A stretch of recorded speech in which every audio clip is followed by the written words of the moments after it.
Fry, and it's like 80 odd quid to buy this, but I could buy it with one of the credits if you get a free one credit every really. month.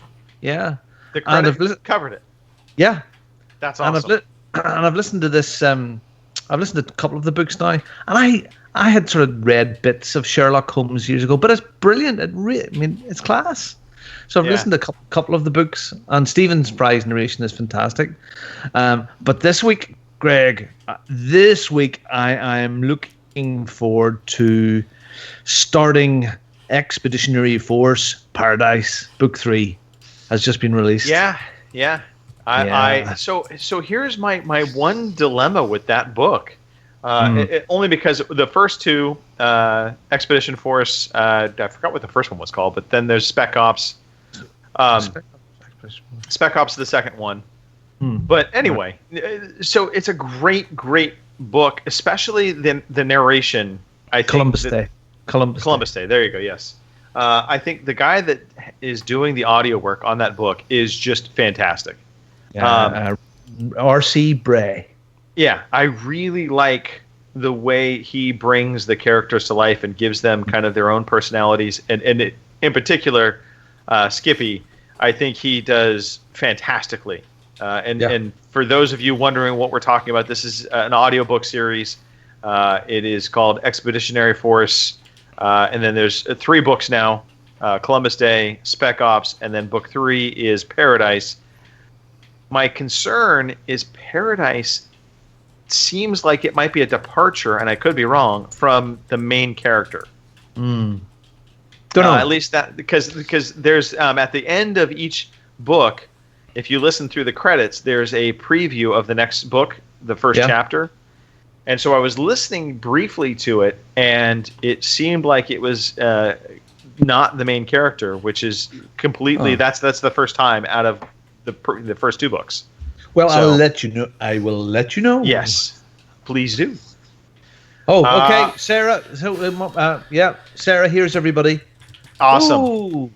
Thanks, That's Sarah. what we like to hear. Thank you for telling us, Sarah. Baron Von Glor, thank you. Sorry, everyone. Massive apologies there. So, I've got it sorted now. It's Mark. It's okay. It's only going to come out of your paycheck. Windows 98. Yeah. Yes. Hang on a minute. I've got a soundbite for that. Fucking Windows 98! Nice. Robin, real quickly, since you are looking at the chat, why don't we give a quick shout out to the chat? Well, we've got Sarah there, RCGC, Baron Van Glor. We had Fraser in there trying to help with things as well. Rain and God Zippo is there too, and I'll just have a check and see if there's anybody in the background. Viewer list. That's us at the moment, but it's great. Thanks for your help in the chat. Thank you. Thanks for that. All right. Yeah, no, absolutely. All right. So, Nicole. Yes. There's this thing that happens every year, in particular for teachers, and I think you need to talk about this, and it's kind of an exciting time for you. Last friggin' day of school. It's second time. Most parents hate this day, but you relish this day. Yeah, because then I only have to deal with my 2 instead of everybody else's 500,000. Right. So, it was nice. Although, for whatever reason, my body is not used to it, so it woke up at the normal hour, and I'm like, I didn't even set an alarm, and you're still getting up. So, and then I went to the pool, and, half the kids that are 9 times out of 10 problem children were all at the pool today with their parents. I'm like, great, thanks. Yeah. So I'm going to be looking at getting a pool in my backyard. It is best to have a private pool if you can manage that. Yes. Approve. Yep. Also best to have a private hot tub for the things that Robin likes to do in the hot tub. I just switched mine off tonight. It's going to get a drain tomorrow, a change of water. So clean that filter out, Robin. Too many kids. God, every day chemicals being added. Yeah. So I have to get it emptied and refilled again. So I'm actually going to be doing that very soon as well. Friggin', it's brilliant. Do you know what? See, after a hard day's work, I'm sorry about this, but coming home getting the kids sorted, going out there at this time of year at 10 o'clock at night and jumping into the hot tub is friggin' awesome. It is lovely, and I feel so privileged and lucky that I've been able to do this. But it's just fantastic. And sitting where our hot tub is, we can sit and watch the sun go down and the moon come up, and it's just friggin' awesome. Just fantastic. Love it. Do it if you can. Absolutely.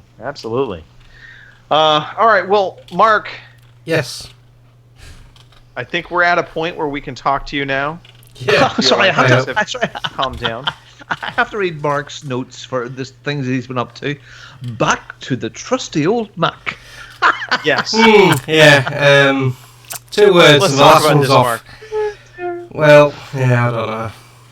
You just try your best to prepare it all. You think you've got it working, and when you go live, it ain't working. I knew what the problem was eventually. The sound output for the Skype wasn't outputting to OBS and all that bollocks. Yeah. I think we need to actually do a little groundwork here, Mark. Okay, we need to lay out the story a little bit better. So I need Richard's settings. Yeah, about 3 weeks back, Mark proclaims to everybody. I mean, you were thrilled. You had everything dialed in. Yeah. Like the show was running like a well-oiled machine. You were the master at everything. There was nothing Mark could not do. And then an update hit. Yeah. And when that update hit, everything literally just went tits up. And I'll tell you what it was as well. And this is my own doing as well.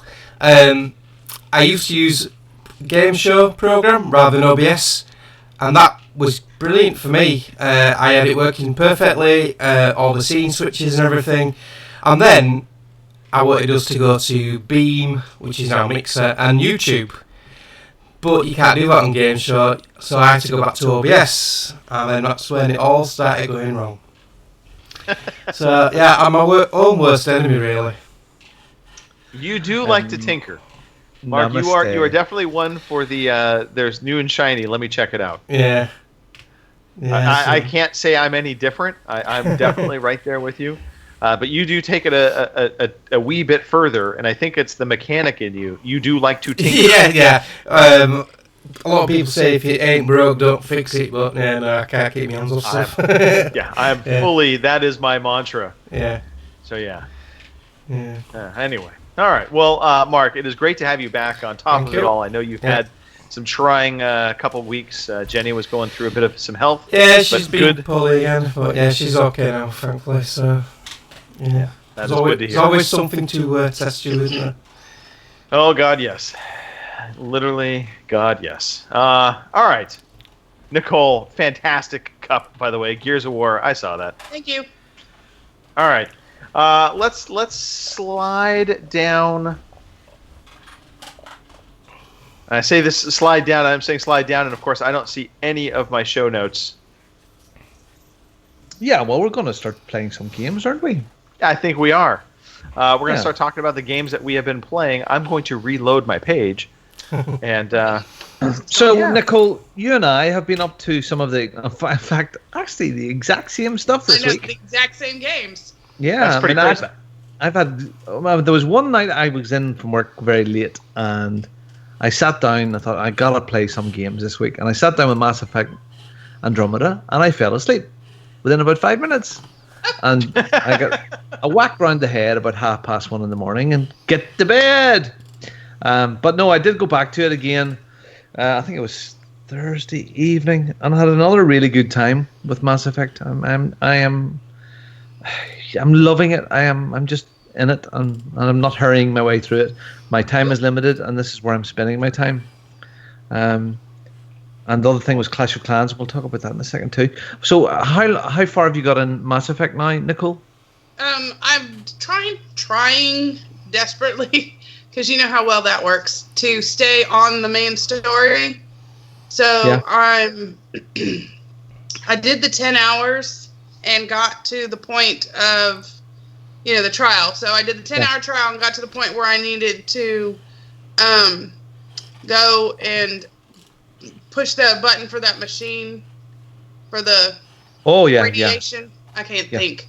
And then I decided instead to go finish a bunch of little things that I had picked up somewhere along the way and didn't even realize I had picked them up by talking to people. Went and finished those 3 little tasks and then came back and did that. And that's where I am right now. I've gone in, gone out, and that was the last time I played, which was the other day. Have you been to the first planet, the EOS? That's where I'm at. Yeah. Okay. Yeah. So yeah, it's cool. Well, you go to there and you go away, and we'll come back to it at some stage. But yeah. And there is just tons and tons of little side things, and I get lost in that, and I'm not. So do I. It's very easy to get lost in that. And I don't really want to straight line it. Yeah, but it's like catnip to me. Another little thing. Oh, well, go and check this out, or go and plant those things into there, or you can collect another plant which will help mix more cocktails back at the base. Go and get some more stuff because I want more cocktails. Right. I caught myself dancing in a nightclub this week. Yeah, there's some quite good dances in there as well. Yeah, with that cat food. Yeah, it's good. And it's. I don't know whether it's the year of living dangerously thing. I don't know. I do have Forza Horizon 3, the Hot Wheels thing, but what I wanted to play was Mass Effect, and it's the thing that I want to go to. And until I have it finished, I will probably not stray that much. It's cool. It's cool. Yeah, well, I was going to say, one of the things about open world games like Mass Effect and even Dragon Age, The Witcher, I think a big part of those games though is the side quests. If you think about it, if you take away the side quests, it's just a linear path game. But when you have these side quests, you have this added layer when it's done really well, like The Witcher, like Mass Effect, even Dragon Age. I think they're very good at adding those side missions on that are not. They don't feel just bolted on. They feel like they're meshed. It feels natural. The story. Yeah, and I think it's part of the thing where you fall into the role playing part of it, because I want to come across as a nice writer. I want to help people. Right. That's the sort of person that I am. I don't choose the frig you thing, or I'll be helpful. Yeah, of course, I'll go and risk my life for you. I've only met you 30 seconds ago and you've asked for me for something really stupid. Of course I'll do that for you. So yeah, but I'm playing as a nice writer. Nice. I'll help everybody. See your character's ass run across the screen because it's a yeah, okay, yeah, I want to get her clothes off. Yeah, that's what. Yeah. Anything at all. Yeah. You never know. Yeah. She might like the bad boy Robin. No, see, Sarah Ryder doesn't look like. Oh, that's right. You're playing as Sarah. Yes. Yeah. He's a lady. I'm a lady. Yeah. So, are you gonna? Here's a good question, Robin. Playing the lady part. Yeah. Are you gonna? He likes hook up lady with parts. Dudes? No, I've swung both ways. I have I have been with the very skinny, muscly guy that works down in the engine room, Liam. He's right. Terribly skinny, not my kind of man. But yeah, we got it on, and I also was with the wild and wacky PB in Zero Gravity a couple of times. I went back a few times there. So yeah, I'll. Whichever way the wind blows. But no, I haven't seen any flesh, alien or human. Well, apart from Liam had his top off and it was all rippled, but he was just like a bag of bones. Nicole, you would have broke him. Do you know? And there was no me, Tim. If I was that of persuasion, that wouldn't be me. No. I don't like skinny guys. I never have. Yeah.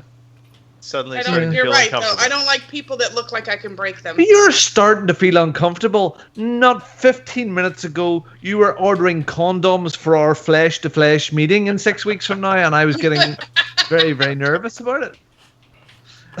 Dear me. I'm going to have to shave down there before I go. Oh. Just in case. Yeah, we're suddenly taking this a little too far.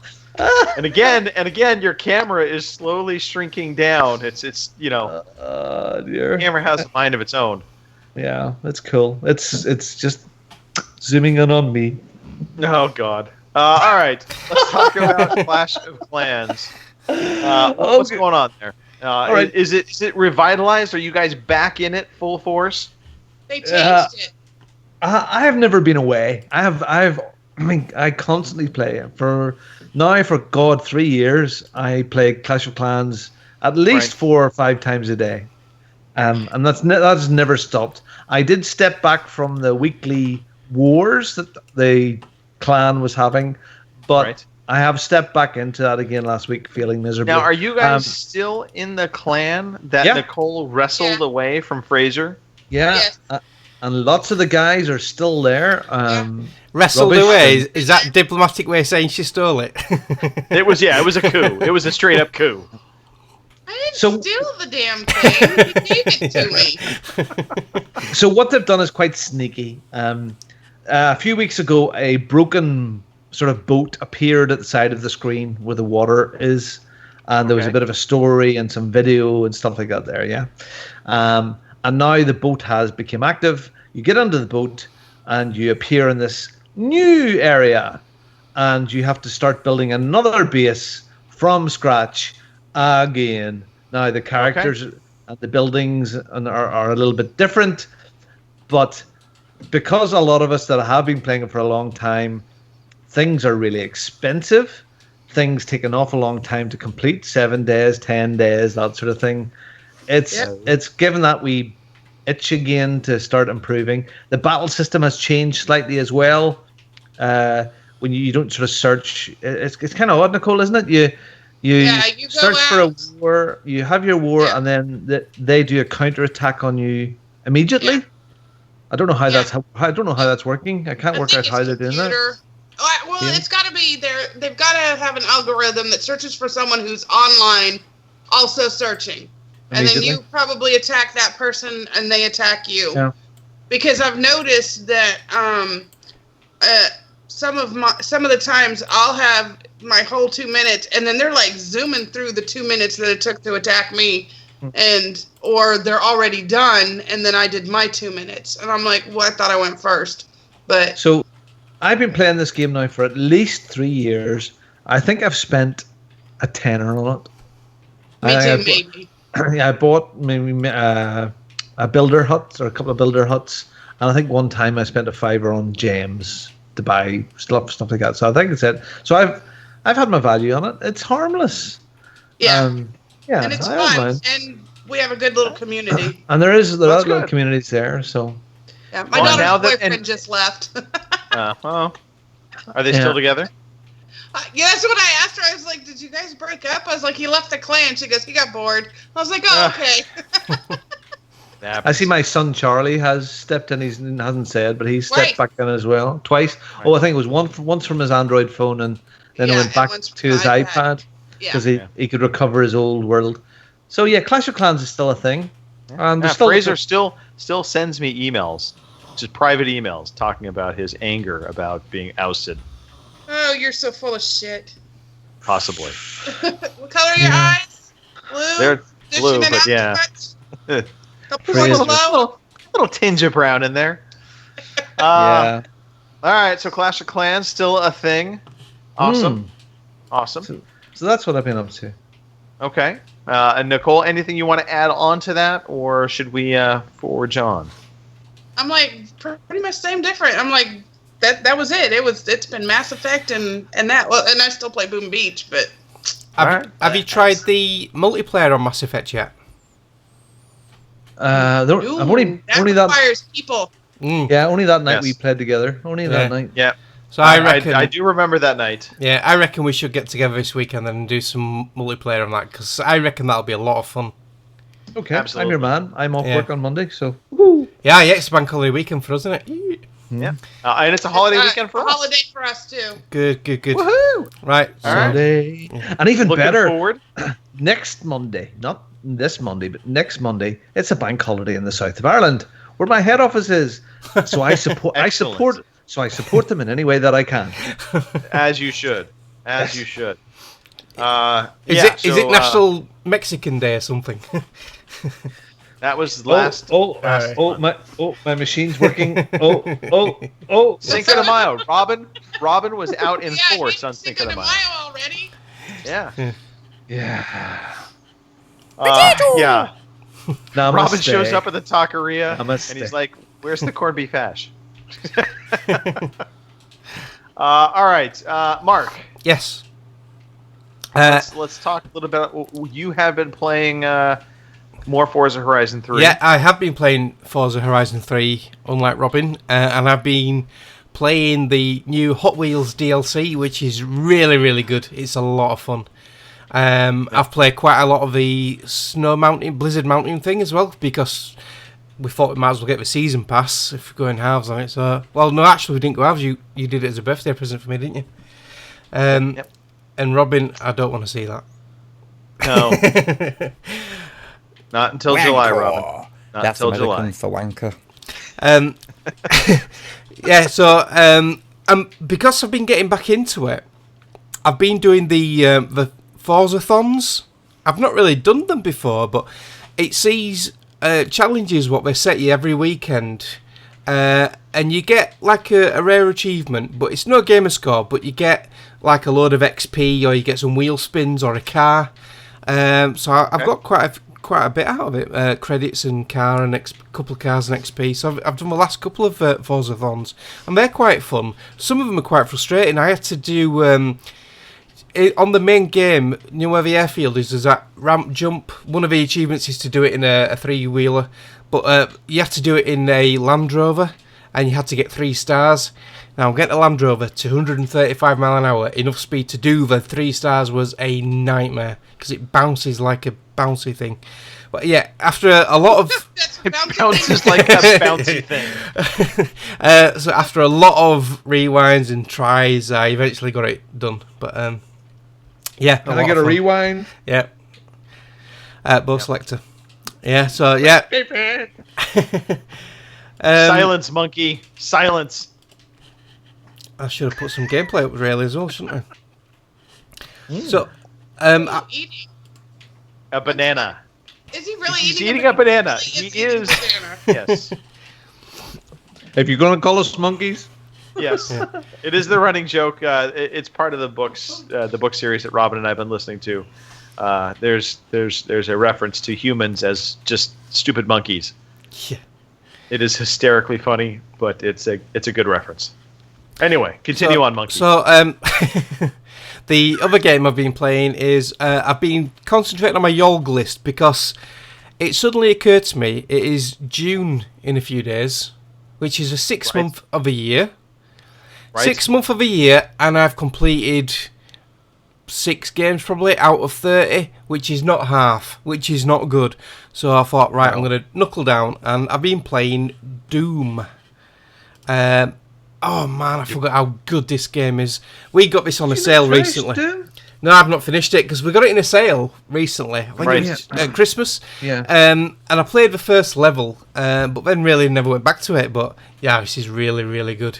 I've gone into hell. I've come back now, and so I'm just past the halfway point, I think. But it's so satisfying doing them glory kills. Yeah. What You finished 6. Yeah. 6 games.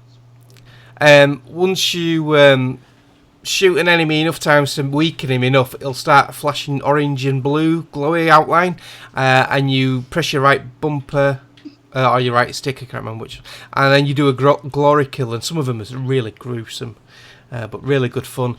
And it is a fast-paced game. The Xbox One does a superb job of running this, because the graphic fidelity, it looks superb. I don't know exactly if it is, but it looks 60 frames a second, 1080p. It is 60. I think it runs at 90p, but it is 60 frames. Yeah, it looks absolutely gorgeous, and the sound. I say 90 or 900. 90, yeah, it's 900p. Should be 900 either way. Yeah, and the sound. High fidelity. Yeah. Uncle Greggles told us about a little trick you can do with the sound on the Xbox One, where you can set it in the settings, the audio output, set it to Windows Sonic, and then set it to Virtual Surround. And this game with Virtual Surround is fantastic. It is really, really good. That's a good tip for anybody who has stereo headsets. and they don't have a pre-made surround sound headset. If you go into the settings on the Xbox One, and as Mark noted, go to it's Windows Sonic is the setting under the headset, and then I believe you want to go the for Hedgehog would be better, or the Hedgehog. Anyway, it basically does emulated 7.1 surround sound, and it sounds fantastic. So if you got a stereo headset, like I got one for my birthday recently, one what plugs into the controller. Twiggy. Yep. So you can get virtual surround sound from a stereo headset. That's magic. That's the power of Xbox. Yeah. The when you load up Doom, there's lots of stuff on that front menu page, and I daren't even look at half of it. There's a lot of new content. Have you looked into any of this, Robin? The snap map and stuff. I don't even know what. Oh no, well, Snap Map is user maps. Is that Right, right? it's like Forge. So It's level- Forge. level so editor, go in. yeah.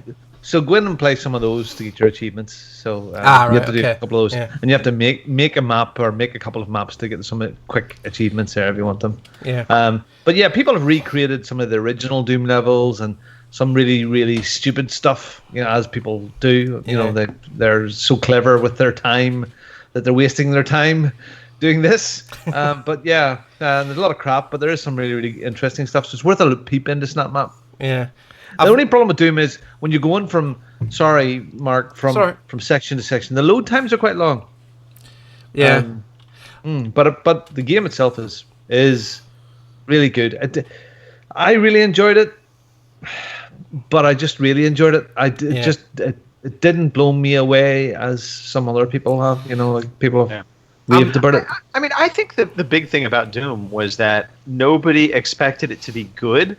So when it actually came out and it was good, because, I mean, that was the first time Bethesda pulled the shenanigans of, we're not going to give preview copies. So everybody instantly was like, uh-oh, that's not a good sign. Yeah. And then it was good. And so everybody was really floored by it. But, yeah.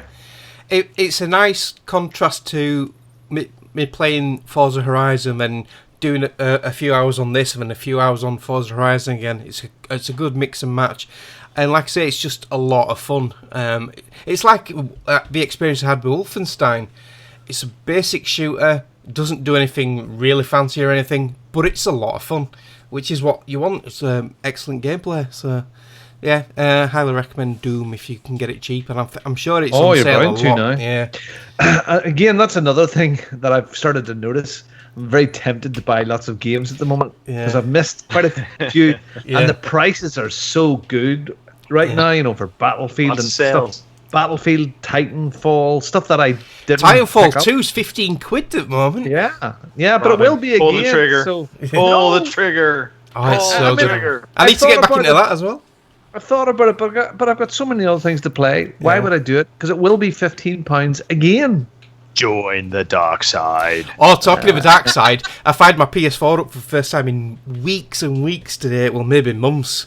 And it still works. It still Pilch works. send you a friend request, did he? Why has Pilch got one now?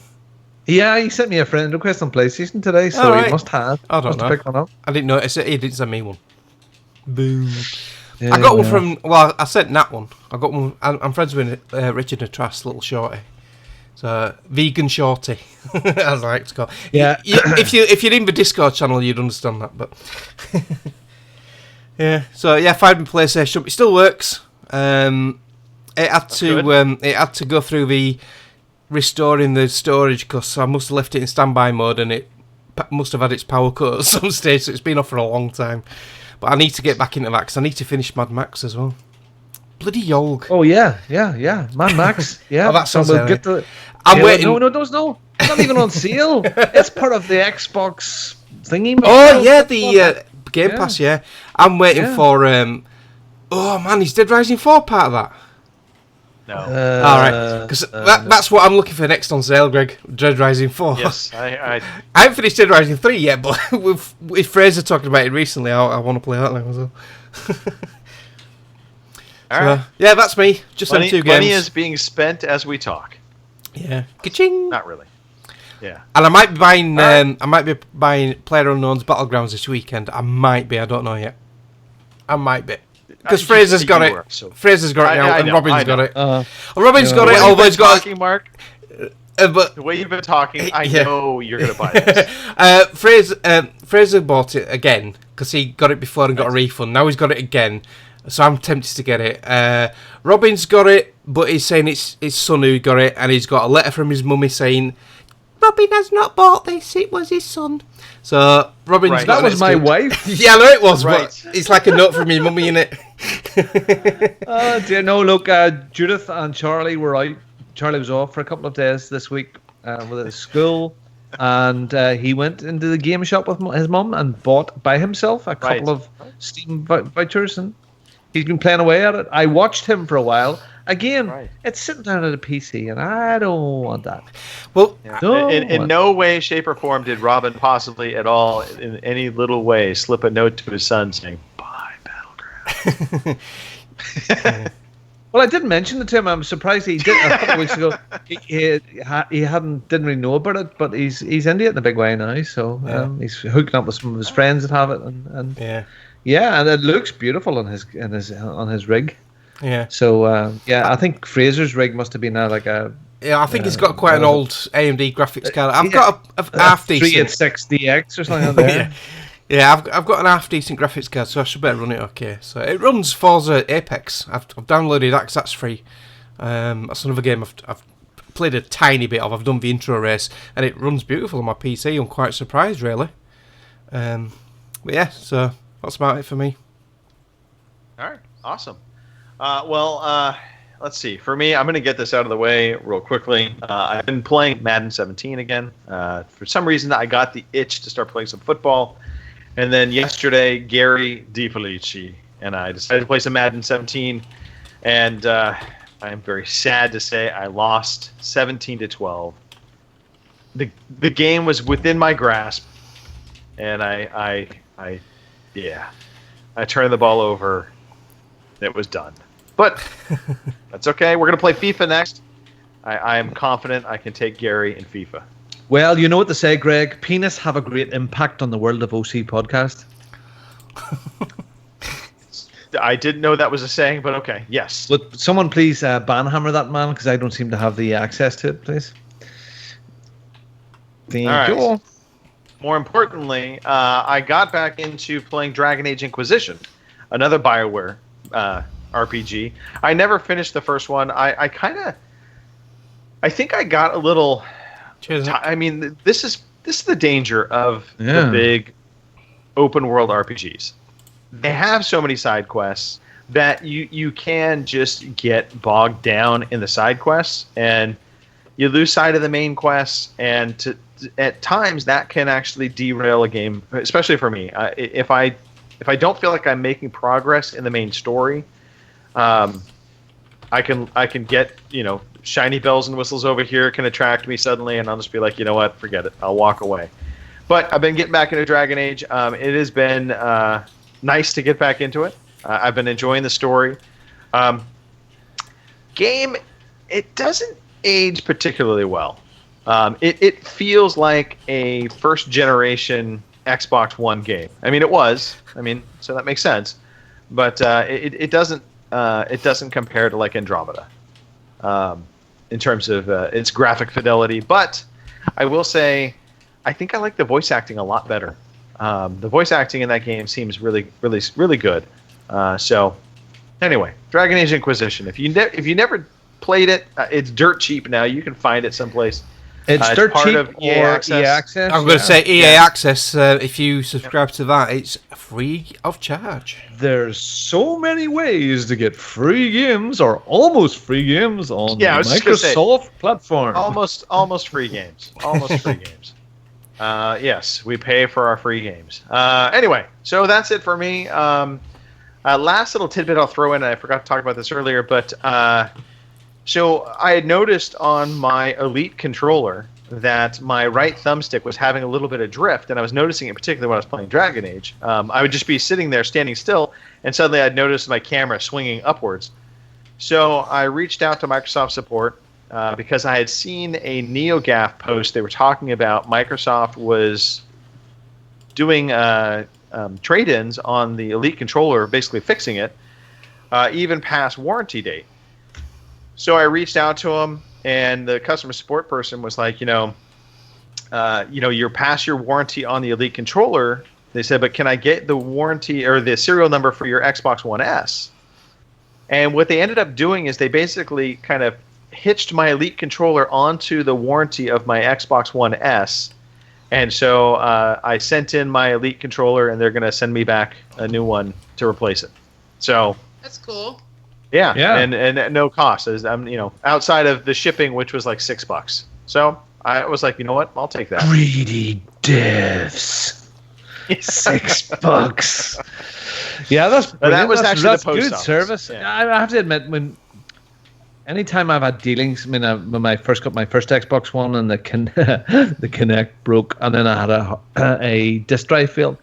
But they seem to have that set up really well. It seems to work well, and that's very important. I think maybe they learned from 360 days, plenty of experience about it. But yeah, I've always had a good experience there. They've always been very helpful. Yeah, Mark, you had some frustrating experiences with them early on. Yeah, as I recall. Yeah, I got console at launch, and the controller you got with it was saying special. It says on it day one controller, and it's got different colour bumpers and stuff. So it's like a bit of a special thing for buying it day one. And that controller didn't work because it was all a new system. When I spoke to support, the console, they had a returns set up for the console but not any accessories, so I had to actually pay for shipping to the Czech Republic for my controller to get it replaced, which wasn't good. Yeah, I remember you were not happy. Yeah, I was tweeting Xbox support and AC Bongos, and he was really good about it, actually. And yeah, I had a bit of a frustrating time, and I think that put me on a bit of a back foot with the Xbox One for quite a while. I had a bit of displeasure and a bit of buyer's remorse for quite some time after then, and especially with the dashboard. I hated the dashboard at launch. It was so slow and sluggish and clunky, but yeah, it's great now. I love it now. Apart from, just pass me my controller. Apart from my Elite controller. We're going to get a visual. Yeah. The left thumbstick, it lifts up and down. I don't know if you can see that. It's great. Yeah, great, I see it. Great for audio listeners. It works fine, but it rattles. So I don't know if that's a faulty thing. So after your experience, Greg, I'm tempted to actually ring him up and see if I can. What do you mean? It opens, but the little magnetic things do come off. Yeah, but it's the actual. The cup inside. If you can take the stick off, you can lift it up and down. It rattles, whereas the other one's solid. Right. So what I'm trying to figure out is why you're shaking your controller while you're playing.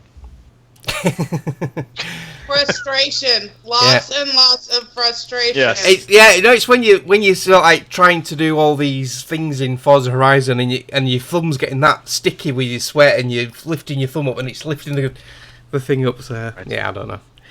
Just controllers are not designed to be thrown. Yeah, and I'm actually in a lot of pain playing games at the moment because I cut my thumb at work yesterday. Ouch. Yeah, doing my timing belt on my own car at work. Ooh, don't tell anyone. So yeah, I'm having a lot of pain when I use my left thumbstick, which is not fair. Not fair. It's not Mark, fair. it could have been worse. Glue. Imagine it could be your. It could have been your right hand. Hey, that's an idea, actually. No, it's not. What are you trying to say? What are you trying to say? Wancor. That's the medical for all right, Mark.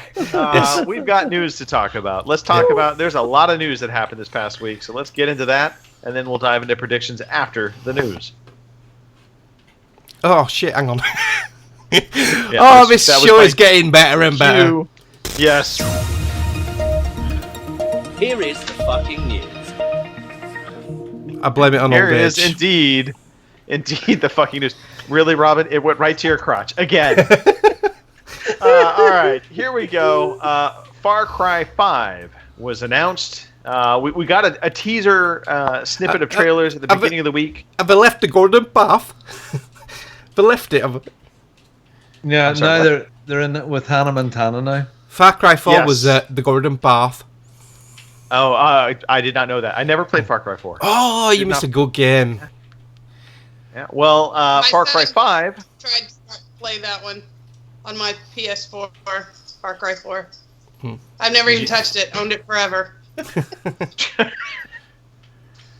Yes, folks, if you're listening to us for some reason, I don't know why, but anyway, Far Cry 5. It got announced. It is taking place in Hope, Montana. The trailer shows basically, Give me a hope, religious Montana. Hope, Montana. Hope, Montana, till the morning comes. You want to get your own back, Greg, when he hosts. You want to come on and disrupt. I know. Anyway, I don't know what that was, but Hope, Montana, that is where the game takes place. It is a religious cult setting. It basically shows all the promise of a Far Cry game that we've come to know and love. Lots of guns, lots of kind of experimentation in terms of how you approach things. And I'm pretty sure, given that it's in Montana, where there literally is lots of wilderness and not too much civilization, there's going to be skinning of animals. There'll be hunting, things of that nature. Tars. So, Yeah, I'm going to say, I put it in my WhatsApp chat, will there be loads of like radio towers to sort of... Yeah, so here's and my... Greg I'm says, guessing yeah, go on, Greg, go on. it'll be church towers. Yeah. Amen. Church tower. Yep. Hallelujah. And so the last piece of news out of this is that it's coming on February 27th, 2018. Don't say anything, Robin. Shut up. The game is released on February 27th, 2018. Let you think about that for a second. Anyway. I got it now. I'll Yeah. not shoot my load about that joke. Pokemon Go. Remember that game? It's still happening. It's still going on. And apparently they released a new update that is dealing with cheaters. So basically how the update works is it basically is what they're calling shadow banning cheaters. And it basically doesn't let them find any of the more exotic monsters. It just lets them find the kind of the humdrum monsters, which I guess are the Pidgey, apparently is a Yes. rather common Pokemon Very. Go monster. So yeah, that's all they see. My question is, how do you cheat in this game? I don't... Well, you go to a church in Russia and you play Pokemon Go in it, and then you get sent to jail, and that's how you cheat. Hey, what was that American program? Was it called Cheaters? Where the guy Yes. went round with the Yep. camera. It was on Cheaters. at like Hey, 4 a.m. over here. He that got morning. stabbed, didn't he? He actually got stabbed by someone doing Yeah. that program. Oh, yeah. Yeah. Yeah, I That was remember. more Talk interesting about than just Pokemon like Go. a really dumb idea, but yes. That was good. That was awkward. Awkward. Yeah. Well, moving Yeah. on from that, Thank you. on to things about hunting. Monster Hunter XX coming to the XX. Switch. Is that a Monster Yes. Hunter 20? Or is it Monster I Hunter? think it's actually called Is Monster it Hunter funny or XX. Is it Monster Hunter in the nude? Double I X? want to say it's Maybe the it's an Monster Hunter XX. is wearing really, really big trousers. Big Might be. knickers. double X trousers. Yeah. No, I want to say they do actually call it XX. I don't think it's Monster Hunter 20. Anyway, either way, it's coming to the Switch, and apparently it is being positioned as an expanded edition of Monster Hunter Generations. Monster Monster Hunter. Hunter. Monster Hunter. Switcher. Monster? Did I say Yeah. Monster? Monster Yeah. Hunter? Switcher. Monster Hunter Monster Generation. Hunter. That launched on the 3DS about 2 years back. So Oh, I just think of That's so James T. cute. Kirk at the end of Star Trek Generations going, it's beautiful. That's it. yeah. If you're gonna do a James, you can't do it right. You gotta. This is not acceptable. To give us the Exactly. game. That was very good. To back. All right, Beam, Mark, your favorite new video game streaming service Mhm. is no longer called Beam. No. It is now Mixer. Yes. Why? What They is... give a reason. Yeah, I don't get So- that name.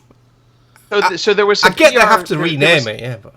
Yeah, there was some PR speak about the fact that I think the part of the problem was like if you go to Beam.com, it's not Beam at all. It's some other service, and they couldn't get the rights to Beam in some other countries. And so as well. They ended up just saying, you know what, let's come up with a different name. So they came up with Mixer, Mixer.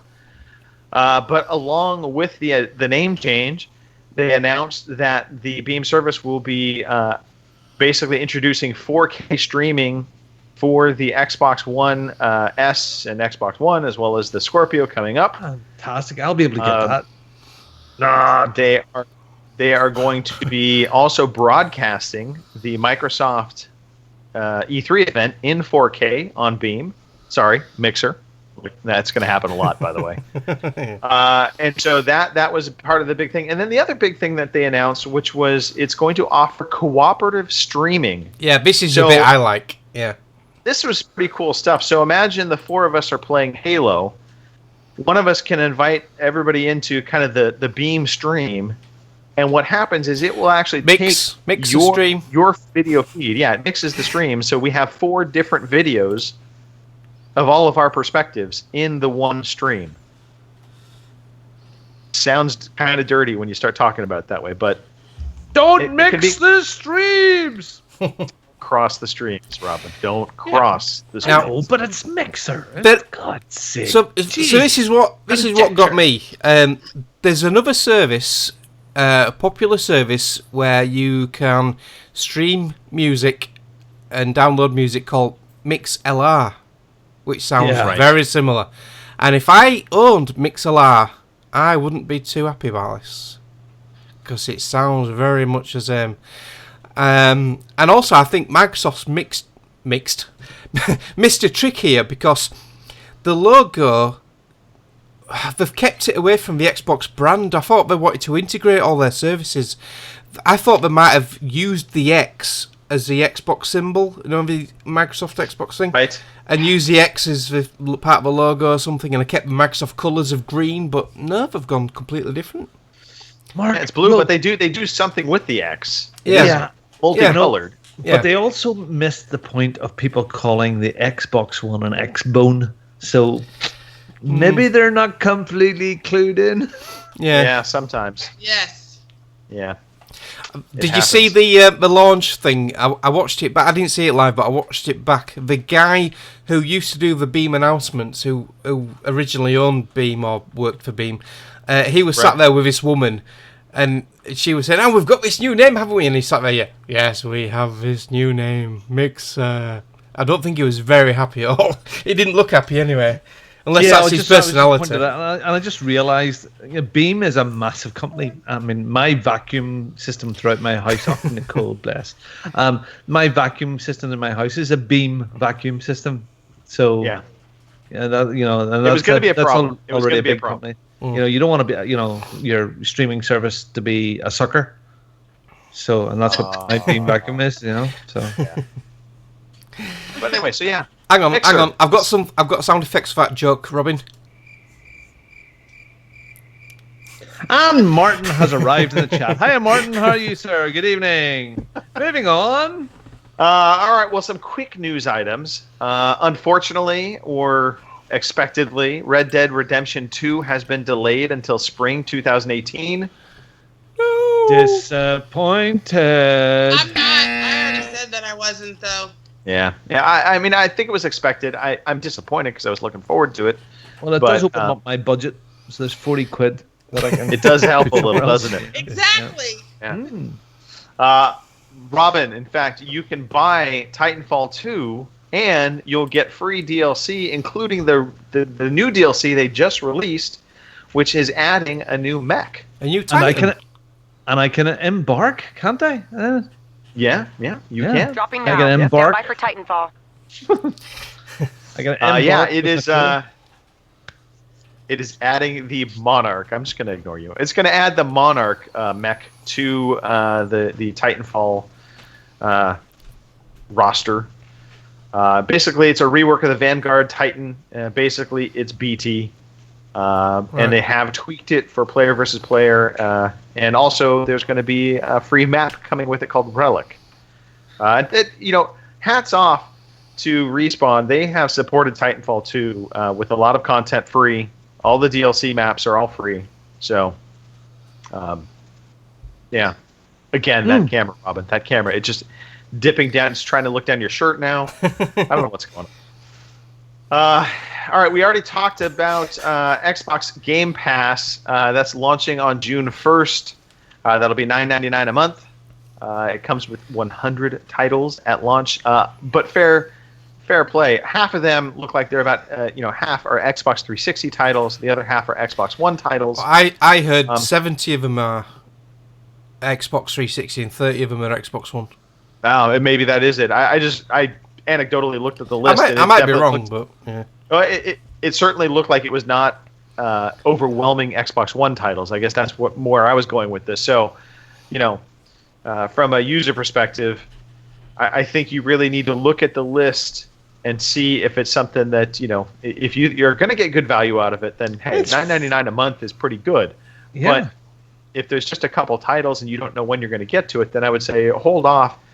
If you want to play one of these games, just, do your shopping. Look at it online. See if the game very well may be less than $10 just to buy it. So, your value may vary depending upon your game collection. They are doing a 2 weeks 14-day free trial though, so there's no reason not to check it out. I kind of think this is absolutely awesome. I think it's a fantastic. Imagine you coming to buy an Xbox for first time or with a small family or kids. Cheapers, right. 100 titles. And you tie that in with EA Access, and you're 80 quid, 70 quid, whatever it is in total of in a year. That's it's a full library, and it will get bigger and bigger. And E3 is. Well, I've been told that it's going to be a kind of cool thing. You think it's like and it's not just the basic games. There's like was it Devil May Cry, the full big edition with all the DLC. Halo 5's in it. Halo Mad 5, Max. yeah, Mad Max is there. There's so many. Payday 2, wasn't that what? Yep. Payday 2 is there. And there's some good titles in there. Don't get me wrong. And the other good part about it, I should also point out. One, it doesn't require you to have gold to buy the service. There you go. But you do have to have gold to play multiplayer. So, right. Okay. There's that, and then it does allow for game sharing. Oh, so brothers, if you have a brother overseas per se, or a sister living in the county over, you can split the cost on this. Somebody buys it, and the both of you can share it.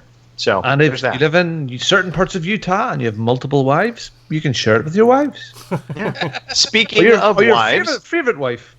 That's a good segue, Robin. You've been the segue master for me today. Speaking of wives, Battlefield 1 DLC is going to be adding a female soldier class for the first time in any Battlefield game. They're getting a female soldier class.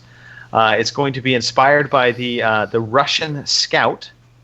Those of you familiar with history know that Russia did use a number of women within the service ranks. In particularly, there was a very famous woman. I cannot for the life of me remember her name, but she was a Russian sniper and highly regarded.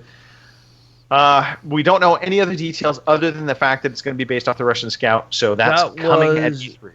Juliet Sniper Boloxov. That was exactly her name, yes.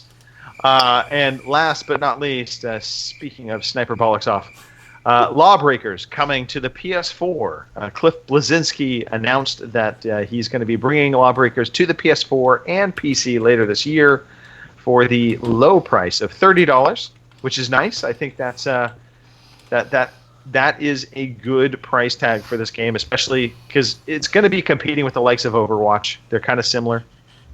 And then he said he did not rule out an Xbox One version later, but he's focusing in on the PlayStation 4 to start, which, again, makes sense. Bigger install base. He is cool, dude. With a cool wife, a cool house, a cool dog. It's got a cool car. A few of them. He's done okay. He's done okay. No, there you go. It must be, I was going to say, maybe it's Chinny in the chat. But it sounds like Stu, because Chenny wouldn't be a dick and go and look up the name of the Russian sniper, so it must be Stu. So, what would you say? Ludmila Makalavana Pachenko. There you go. Pavlichenko. Pavlichenko. Yeah. She was the first Russian in space. Yes. Okay. All right. Well, that's the news. And that leads us to the main event. The main event. We're talking podcast trivia. Trivia? All right, Yeah. now everybody get settled. Get away from the windows. Now look, good. It's time for the quiz. Yeah, you know what? Oh, too bad. Tough. All right, yeah, I know. You were expecting me to talk about predictions, but I thought, you know what, let's get the trivia out of the way. So we have a bit of a tight race. Nicole, you've edged out a bit of a lead here. I think you're at least 3 points ahead of everybody else right now, but there's 2 weeks left. This is kind of make or break for a certain individual on the podcast right now, and his name is not Mark Wright. No. Have you noticed what I'm wearing today, Greg? No. I did not. My winner's No, T-shirt. My season nice. 2 T-shirt. Winner, chicken dinner. Mm-hmm. Yep. So, that's where we're at. We're into the final weeks. So, without further ado, podcast trivia. Jason Johnson sent it in. We have 2 questions. They are multiple choice questions. Of course, you at home can play along with this. But our esteemed panel will be playing and vying. No Google, Robin. Excuse me. No. Am I 1, 2, or 3? I know. I'm like, what the hell did y'all do? Can you delay the podcast, please, and start the 3? I have a bit of a fucking talking about fucking vomit. Excuse me. All right. Well, we will be holding on the. Maybe we'll just move into some predictions right now. We're gonna.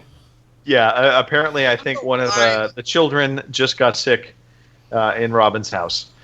All right. So predictions. E3 is around the corner. We have a number of participants from the community that have given us their predictions. So I think I'm going to start there, and then we'll dive into our predictions. Nicole, I don't have yours, actually. So just know I will ask you to give yours, and then eventually you'll have to send them to me. No, I sent them. I just don't know where I sent them. That happens. All right, so here we go. Some listener predictions. Dan Knappman. We love him from The Gamesman. He said, I predict we will be lied to and that I will find it rather dull. Oh, and there will be at least one technical issue. Oh, not much of a prediction per se, but I'm kind of with Dan. Certainly we're going to be lied to a number of times. People are going to promise things that will not come true. Stephen Bull, he sent in saying Microsoft will reveal a VR headset for Scorpio. And Matt also chimed in, and he's mpower343. He said a retail bundle for a mixed reality headset and Scorpio with Fallout 4 VR at the Scorpio launch event. So basically this bundle will be timed to come out with the Scorpio when it launches.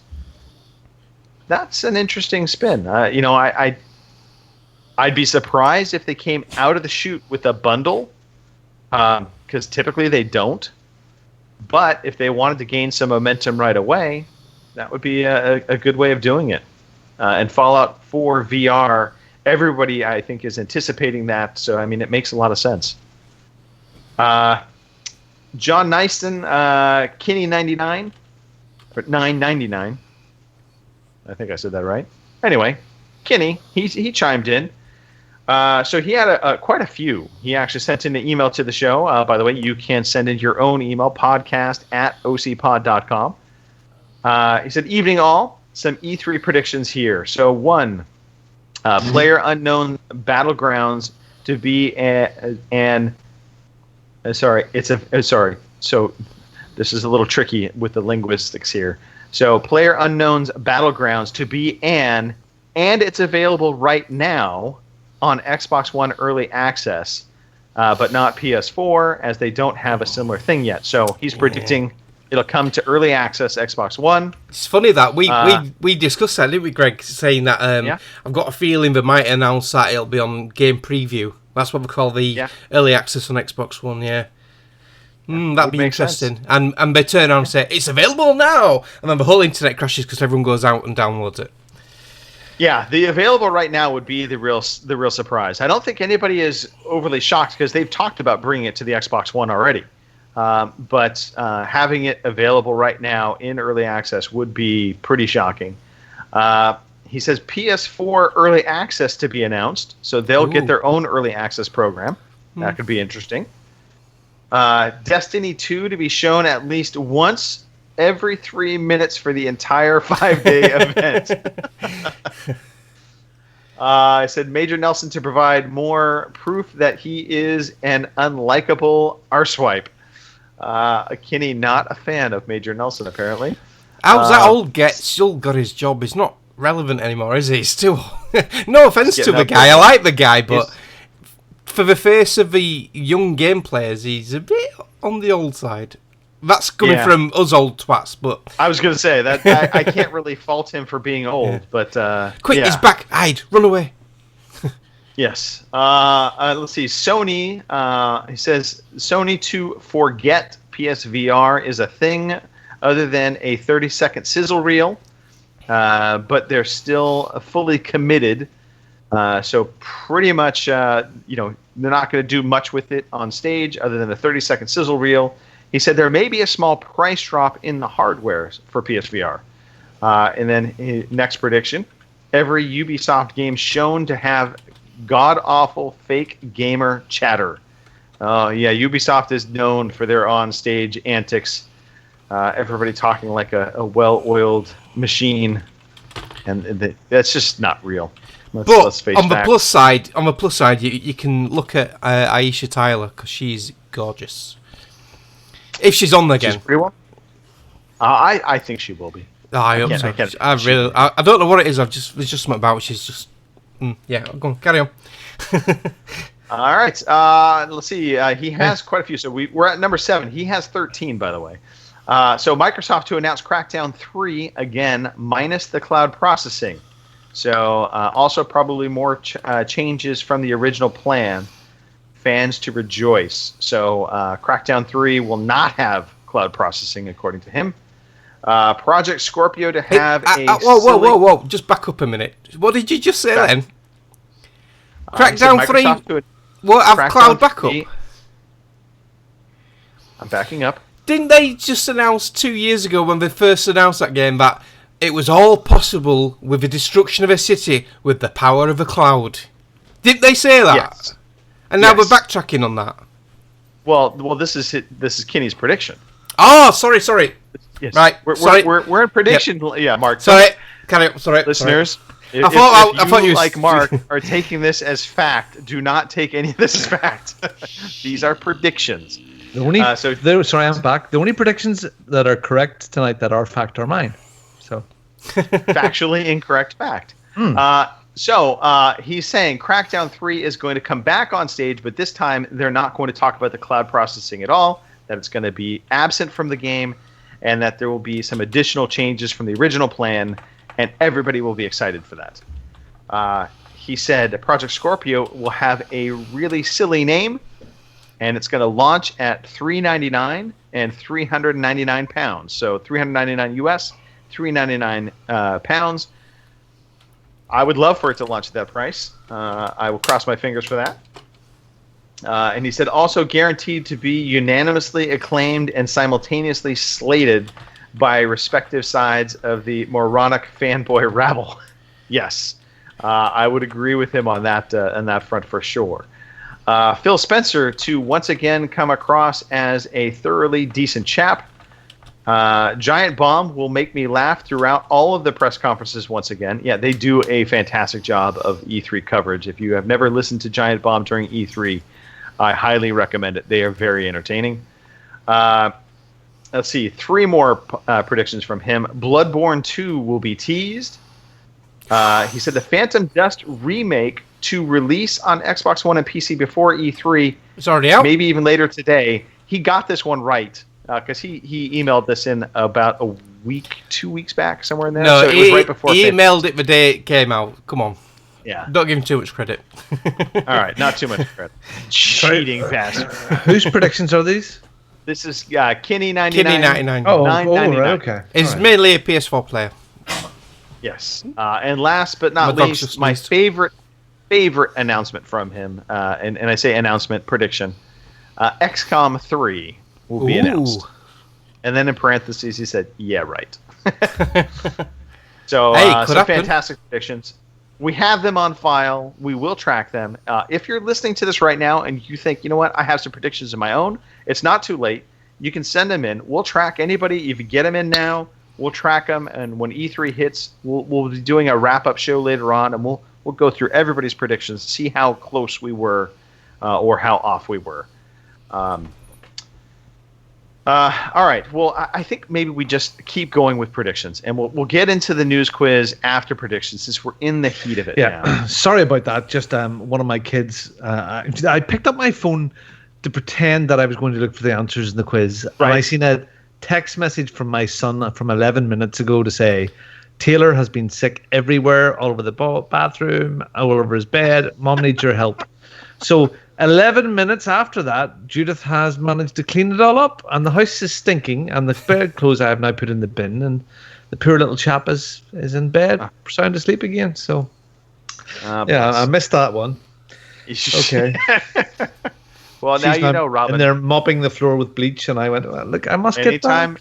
Anytime you get a text message about a mess, just wait 11 minutes. Yeah.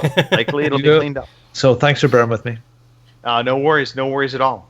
It worked out perfectly fine. So we'll dive into our predictions. I think we'll just do kind of a round robin. We'll take each of the big console makers, and we'll do some PC predictions. But let's start with Nintendo. We'll just kind of go down the list. So Nicole, I'll chime in to have you give yours now, and then we'll go through everybody else's. Why me first? Because you're the biggest Nintendo fan. Yes, you're the biggest Nintendo fan. I just said that they were gonna announce Splatoon 2, and well, actually, everything's mostly about the Switch. Announcing Splatoon 2 and showing some of the game footage. Announce a remaster of Smash Brothers for the Switch, and announce a small price drop for the Switch because of its success, but for a limited time, and then maybe make it permanent for the holiday season, and possibly announce a holiday bundle with Smash Brothers. All for the Switch. That's all I talked about was the Switch. All right. No, that's fair enough. I will just tell you right now, your Splatoon 2 prediction is going to get nixed, only because they already announced Splatoon 2. That's fine.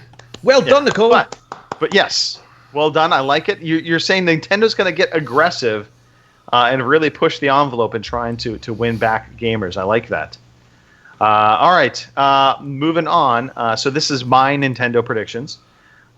We've got a new Donkey Kong game announced for the Switch, a new Pokemon for the 3DS and 2DS, a different Pokemon game will be announced for the Switch, and then Nintendo will have a significant chunk of time focused on third-party games, conveying that they will get that support. But alas, I think in the long run, I don't think that's really going to happen. But they will do their best to talk about third-party support for quite a while in their conference, their Treehouse event. Yeah. Well, they are getting a fair bit of indie support, but the Wii U had a fair lot of indies on it as well. But there's some good stuff. Like Minecraft is now available on the Switch, which is neat. Yeah. Traveling Minecraft, a full version, which is something that may come on the plane with me. It just may. Mark. Yes. Let's talk about Nintendo. Yeah, Nintendo. Your predictions. They're going to announce a SNES Classic like they did with a NES Classic. So this will be a Super Nintendo shrunk down, small size, with a bit longer cable for the controller this time. And I put in brackets, who cares? But Smash Brothers gets announced for the Switch. And then the next Assassin's Creed game will also be on the Switch. That would be pretty shocking. Mm. Because, I mean, Assassin's Creed games are pretty intensive. So, I mean, that would be a big win for Nintendo to get that on there. It shows Skyrim on it, anyway, so if it can run Skyrim, it can fucking run okay, apparently. Okay, apparently. Yeah, if you ask people like Gary Lever, it'll run out. All right. Let's see here. So Kim chimed in on Nintendo. She said they will line up. I have to make sense of Kim's predictions here real quickly. Hang on. A lineup of new 3DS games are going to be announced. So again, not giving up on 3DS. Nintendo will be chanting 3DS again. And then more first-party games coming. All right, Kim, we got to talk. That's some weak sauce there. That's like the sky is blue kind of prediction. Just going to call you out there. I'm just saying. Yeah. It's just a bit dodgy, that one. Just dodgy. Pretty much. Speaking of dodgy, Fraser Moores gave us his predictions. New Metroid Prime game. He said there will be a Switch XL. And then he put lulls behind it. But a new Switch XL. And then a new Golden Sun game. So those are his Nintendo predictions. Robin? Well, okay. Yeah, Let's talk Nintendo. Okay, well, I think there's going to be an unheard of AAA IP. I think they're going to announce something new and special and big there. Not a Mario, not a Donkey Kong, something new. Something hopefully better than something new, something blue, something used. I think also Virtual Console hasn't came yet. And I think Virtual Console is a big thing they can tap into. And I think the first major library that they're going to have available is the back catalogue of GameCube to play on the Switch. I think that would be absolutely class. And then they can release the SNES stuff and all of that. I do think Mark is right. I think they will announce a SNES Classic Mini to be released before the end of the year. And I have no idea about the length of the cable. Yeah, it'll be short again. Let's see. And also, Jason Johnson, he sent us in trivia, but he also sent us in some predictions. So he is, of course, part of the team here. So Jason Johnson said... Oh, right. Oh, yeah. Get better soon, Jason. Exactly. Yeah, get well soon. I couldn't get away. He said Nintendo will announce something that fans will have been asking for, but will still F it up in some way because it's Nintendo. So Jason Johnson not putting a lot of faith behind Nintendo being able to get something out that fans have been wanting for. And Robin just got me the water that I really want. All right. Let's circle back. With fridge.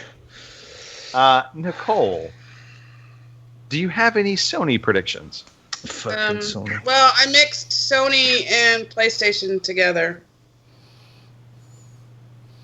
Okay. PlayStation's Sony and PlayStation. That makes sense. Well, I was in a hurry. I'm like scrolling through. All right, so I'm like, since they already have a 4K machine, we'll focus on games. They will announce 2 PS4 exclusive games. Yeah, I know. I'm cheating. I don't even want to hear it. Giving back to the community a little, they will announce we can change our gamer tags. And yes, I'm still hoping that they will do that. I'm going to predict that one until they freaking do it. And then Bloodborne 2 will officially finally be announced. And I don't know. I thought I saw something earlier today that said it was. But I think it might have been just a leak. So that would have screwed that one up too. But that's all I have. Okay, fair enough. For me, let's see. Sony, I said, well, there'll be no price reductions at E3, but they will introduce a number of new bundles. There will be a PS4 Pro bundle, as well as a PSVR bundle that they will bring to the table and announce. So, hardware packaged with software. God of War will be delayed to 2018. But they will have a remastered collection for the holiday, and will include Pro support. Everything will have Pro support, basically, especially coming from Sony. David Cage's Detroit gets a release date. That's a bit weak, Greg. Whoa, of course, it's going to have everything's going to have Pro support. Jesus Christ. That's not Jeez, part of my real prediction. Kiss leader. my ass, you Irish Mexican. Come up with something. Think about it. All week. Where's your predictions? And then you come out with crap like that. Hello, I just said God of War is going to be delayed till 2018. Jeez. Wow. Yeah. Has it actually been given a release date yet? No. So how can it be delayed? Okay. They said holiday. They did say holiday 2017. Just saying. All right, David Cage's Detroit gets a release date for this holiday. How's that? All right. The new Death Stranding. There'll be a new Death Stranding trailer, but no release in 2018, so it'll still be way out. There'll be a new Infamous game that gets announced and shown for 2018 as well. Ooh, that'd be good. Mark, please give us your Sony predictions. Yeah, I put the Last of Us Part 2 will have a playable demo at the show, and they'll show us someone actually playing proper gameplay on stage. God of War... Again, the sky is blue. Just calling you out. Last year, all you saw was Ellie playing a guitar. That's all you saw. All right, continue on. God of War will get a release date of spring 2018. Jeez. It will get a release date, not get delayed because it's not been announced yet. It will get a release date of spring 2018.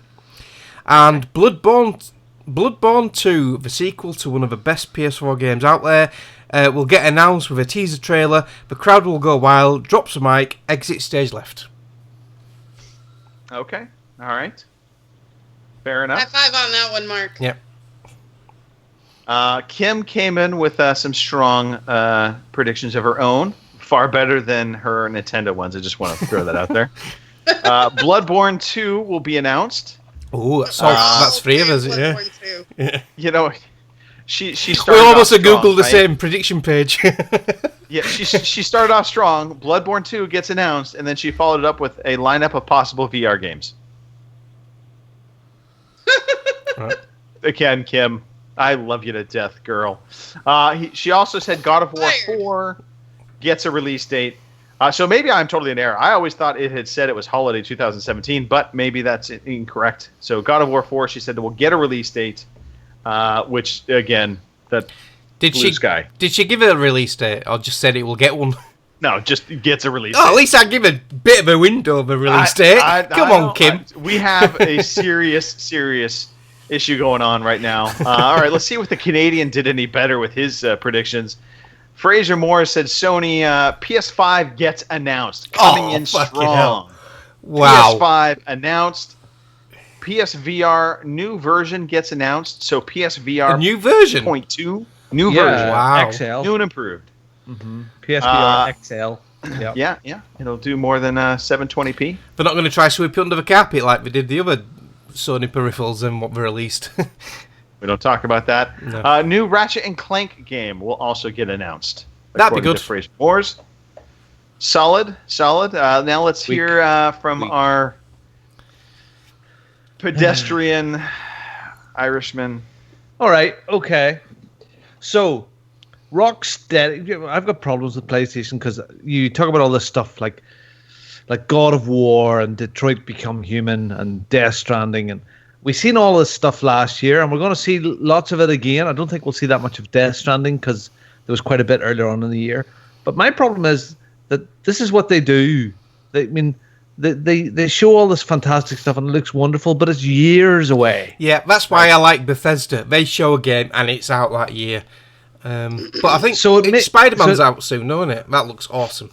Yeah, maybe. Yeah. So anyway, prediction, and this is Sony, but it's Rocksteady. It's about Rocksteady.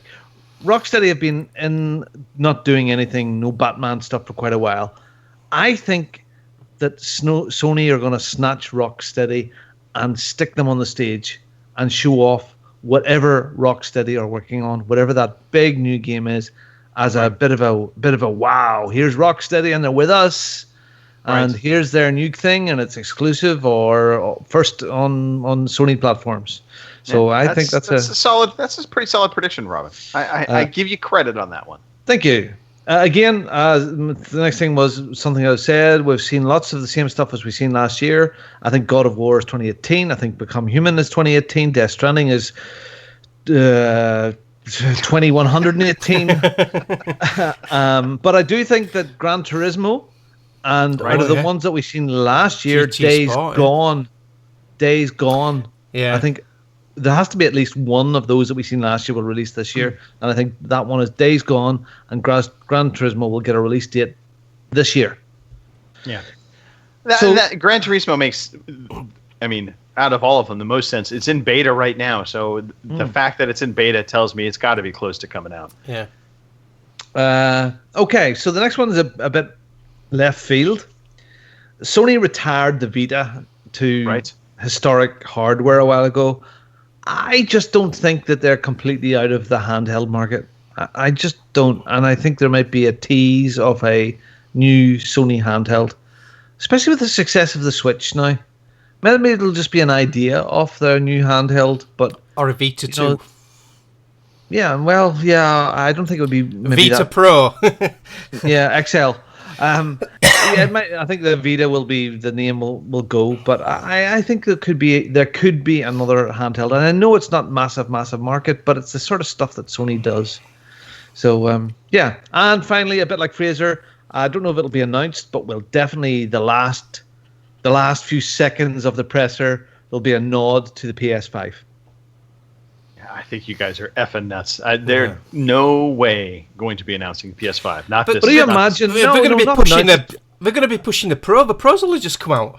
Yeah, I know that, but we just see they're attacking the Scorpio as the PS5 coming towards the end of next year, sort of thing. That will piss off their fans to no end. Yeah, I can't. I mean, Stranger things have happened. We're working on the new PS5, which will come in a couple of years, which is enough to put people off buying a Scorpio. And buying a PS4 Pro. We'll just stick with Sony. Yeah, maybe. You never know. Stranger things have happened. Yeah, so there you go. That's Sony. Sony! Jason Johnson shot in. Sony will announce a service to compete with Microsoft's X Game Pass. Now, again, I like calling people out. They have something out already. PS Now. PS Now. Yeah. Yeah. But it's slightly different because it's streaming, not downloading. Right. But it's similar. But they paid so much money for that. I don't think there's any possible way they're going to want somebody not to be doing that service. So I find it hard to believe they would do that. But again, stranger things have happened. Who knows? All right. So we've got through Nintendo. We've got through Sony. We want to talk PC or Microsoft next. Where do you want to go? Might as well finish the consoles off, yeah. Yep. Let's go Microsoft next, Nicole.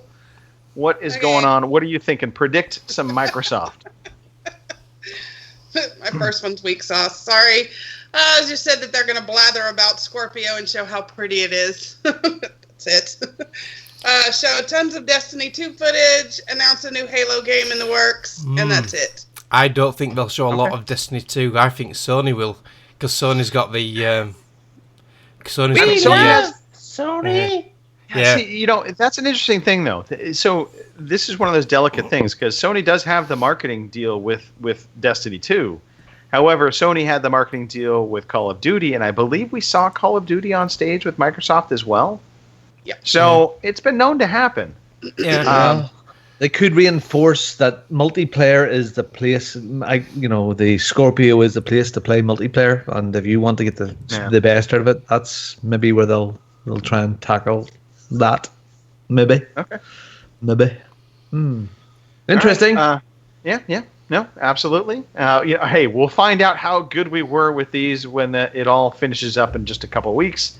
My Microsoft predictions: Perfect Dark gets a makeover, making it a third-person stealth action game akin to Uncharted. Okay. New Mech Assault gets announced. You wish. Every friggin' year. Alpha Protocol gets announced. Its sequel gets announced with time exclusivity deal with Ooh. Microsoft. Okay. Halo 6 early beta access gets announced with Crackdown 3 purchase. Remember, Crackdown. Yeah, they did that last time. Yeah. They did it with Crackdown originally. I think it's a perfect opportunity to try and boost Crackdown 3. So without, we know Halo 6 is coming. They don't have to really announce Halo 6 other than to say you'll get beta access with Crackdown 3. I think that is a brilliant play. Because they can say that because of the major rewrites that are going on with it right now as well. Right. So, very good. Yeah. And then finally, I did say Scorpio will come in with a $3.99 price bomb to end the show. Yeah. I think Phil Spencer wants his mic drop moment, and that will be a mic drop moment. Okay. Yeah. I hope Mark. that last one's right. Yeah. My first two are quite safe bets really on Microsoft. Forza 7 announced it'll be a launch title for Scorpio, and it'll run in the ubiquitous 60 frames per second 4K resolution. Halo 6 announced and will also be a launch title for Scorpio, again 60 frames per second with a 4K resolution. They're going to announce a sequel to Sunset Overdrive, so Sunset Overdrive 2 will get announced, and that's my further prediction. Yeah, it's interesting. I think a prediction of mine, and I mean I won't file it as an actual prediction, but I think every first-party title from Microsoft coming out this year is going to be 60 frames per second, 4K. I would be shocked if it's not. Yeah. All right, Kim, she chimed in. By the way, Mark, very nice. I don't think we have anything to say about your predictions. They feel right in the wheelhouse. Sunset Overdrive 2, that would be a pretty big surprise. Yeah, I would be surprised by that one. And especially if they listen to the fans and actually improve on the bits what people didn't like. Because that game, although I've not played it yet, it's on my old list, but I've heard a lot of people say it's good, but there's just these quirks where they should have ironed it out. So yeah, it's possible. Yeah. All right. Well, speaking of it's possible, Kim chimed in for Microsoft, finally getting a price point for Scorpio and a release date. I think that's pretty nailed on, isn't it? I would be shocked if we don't get those at E3. Scalebound will be brought back from the brink. That would be shocking. That would, yeah. I can't see that happening, but yeah. There'll be a lot of people going party time on that. The last one is Cuphead will finally get a release date. Oh, flip me. And it will be soon. I think that's the key part of this. So what does "and it will be soon" mean? And I think we as a group should decide. I think that would mean within like maybe 2 months time frame. Yeah. That moment. At the show, it's available now. That's how they. That's one of the only ways they can redeem all of the delays. And this is, I know for a fact, this is a prediction what Kim wants to happen, not what she thinks will happen generally. Because I know she wants this game so bad. So. Well, Fraser Moores went for, I think, a rather obvious one here. He said VR announced for Scorpio. It kind of already did get announced last year. They basically talked about Scorpio being able to provide VR. So I felt this was pretty safe, especially that Microsoft also came out with these, mixed reality VR headsets from AMD and HP. Yeah, that said that they would be available for Windows and Scorpio. So yeah, pretty weak there, Fraser. Pretty weak. Battlegrounds is timed exclusive. And he said thanks to Greg. So yes, he's taken the bet that Battlegrounds does come timed exclusive to Xbox One. Mm-hmm. And then something very big announced for Xbox Live and PC console integration. So that's specifically vague. I don't know what to make of that, It's like something very big announced. It's for Xbox Live and PC console integration. So a lot of the Play Anywhere games they've started doing that anyway, haven't they? Gears of War 4, PC players can play with Xbox One players. But if they widen that to a lot more games, that'd be good. Yeah, I mean, the Play Anywhere stuff. I mean, I don't know what else they could do that would be any bigger, because that's, I mean, you can play your Xbox One game on your Xbox or your PC. It doesn't matter. So we'll see. We'll see. Fraser, your Microsoft predictions. Yeah. That's my sound effect for that. Yeah. All right, Bongo. Let's hear it. Okay, we're going to have for Xbox and Microsoft a really, I think we've all sort of hit it there, an aggressive price for the launch of Scorpio. I think that $399, 399 quid thing is very, very likely. They'll probably lose money on it there, but I think to make it attractive enough for people upgrading. You realize that with all of us making this prediction, it is absolutely not going to come true now. Yeah, well, it's either going to be sold. If it's $500 or $499. I think you guys are wanting this too much. I reckon it's going to be $600. This thing. Yeah, well, it depends. If they get up and go, well, this is the premium device for a small band of our users that want this sort of performance, and that's what it is. That's the way they're going to market it. But if it's going to be the main machine to replace Xbox One, that $399 has to be it, which it'll eventually get to $299. I hope it is that. Oh yeah, so do I. So, okay, Xbox Game Pass. I think this is going to be expanded greatly. I think they're going to make a big thing of it at the show because it's only sort of soft launched now. I think Microsoft will announce that all first-party games will be part of Game Pass within a year and a half to 2 years of their launch. So every single, like a Halo or Crackdown, that'll automatically go into there. And that will make that very, very attractive. I think it'll be a must-have. I think Game Pass will be a must-have for a lot of people. You mentioned a couple of things there as well. I think they're going to make a massive thing of Crackdown. Crackdown is going to be the game that we are going to be talking about again. And also one that we've kind of missed out here is Fable. And Fable could be back with a vengeance. Big style there. That's maybe. I mean, as much as I want that to be the case, I have a hard time believing they would bring it back so soon after killing it off. I'm going to say, I think they pretty much put their own nail in their own coffin with that game. Yeah, I loved the Fable franchise. Yeah, 2 and 3 I loved.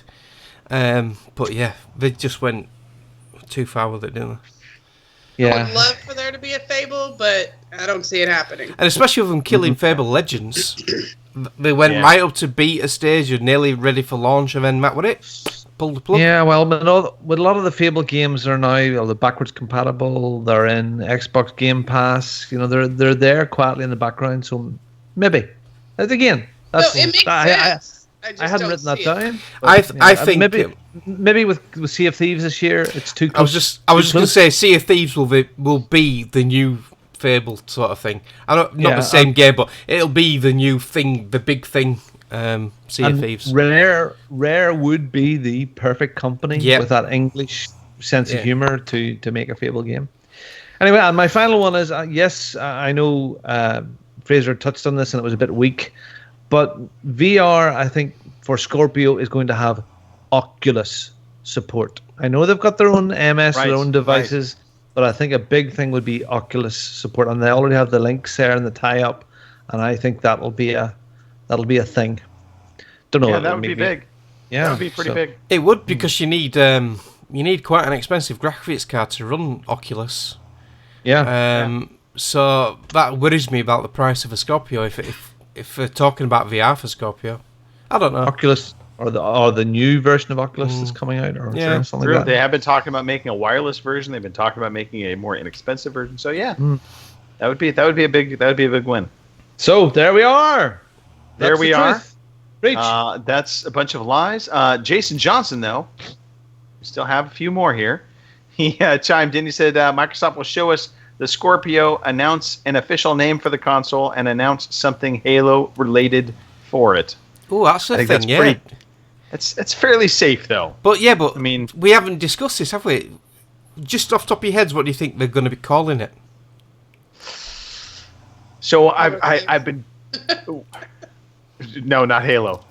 We're talking about Scorpio. I know. I'm just kidding. Yeah, because it's going to have a Scorpio engine. They're keeping the Scorpio name for the architecture. The engine, yeah. But, what we're going to call the console? I think it's going to be the Xbox X. Yeah. The Xbox One X. It'd be an absolute Xbox piss. One X. I would piss my pants if we called it an Xbox One Pro. Oh, no shit. No shit. I heard somebody else talking about, I was talking with Steve Conger, we were talking about Nintendo with all of their deluxe branding of things. So Xbox One Deluxe? Yeah. I don't like the... It's a shame. It sounds fat. Yeah, it's a shame. It's a shame they've already released an Xbox Elite with an SSD drive, because that would have been perfect for this, the Xbox Elite. Yep. Unless they revisit it and call it the Elite. Oh, sorry, Martin. Xbox One Vista. Yeah. No, Martin, that is not going to happen. Fucking Windows 98. That would be maybe brilliant. They'll go for something completely different. I mean, I'm looking here at a Bioshock poster. Maybe they'll go for a new word. Maybe the Xbox One Rapture. I mean, out of all of the companies, Sony has been the most stable when it comes to the console. They have stuck to that number thing like glue.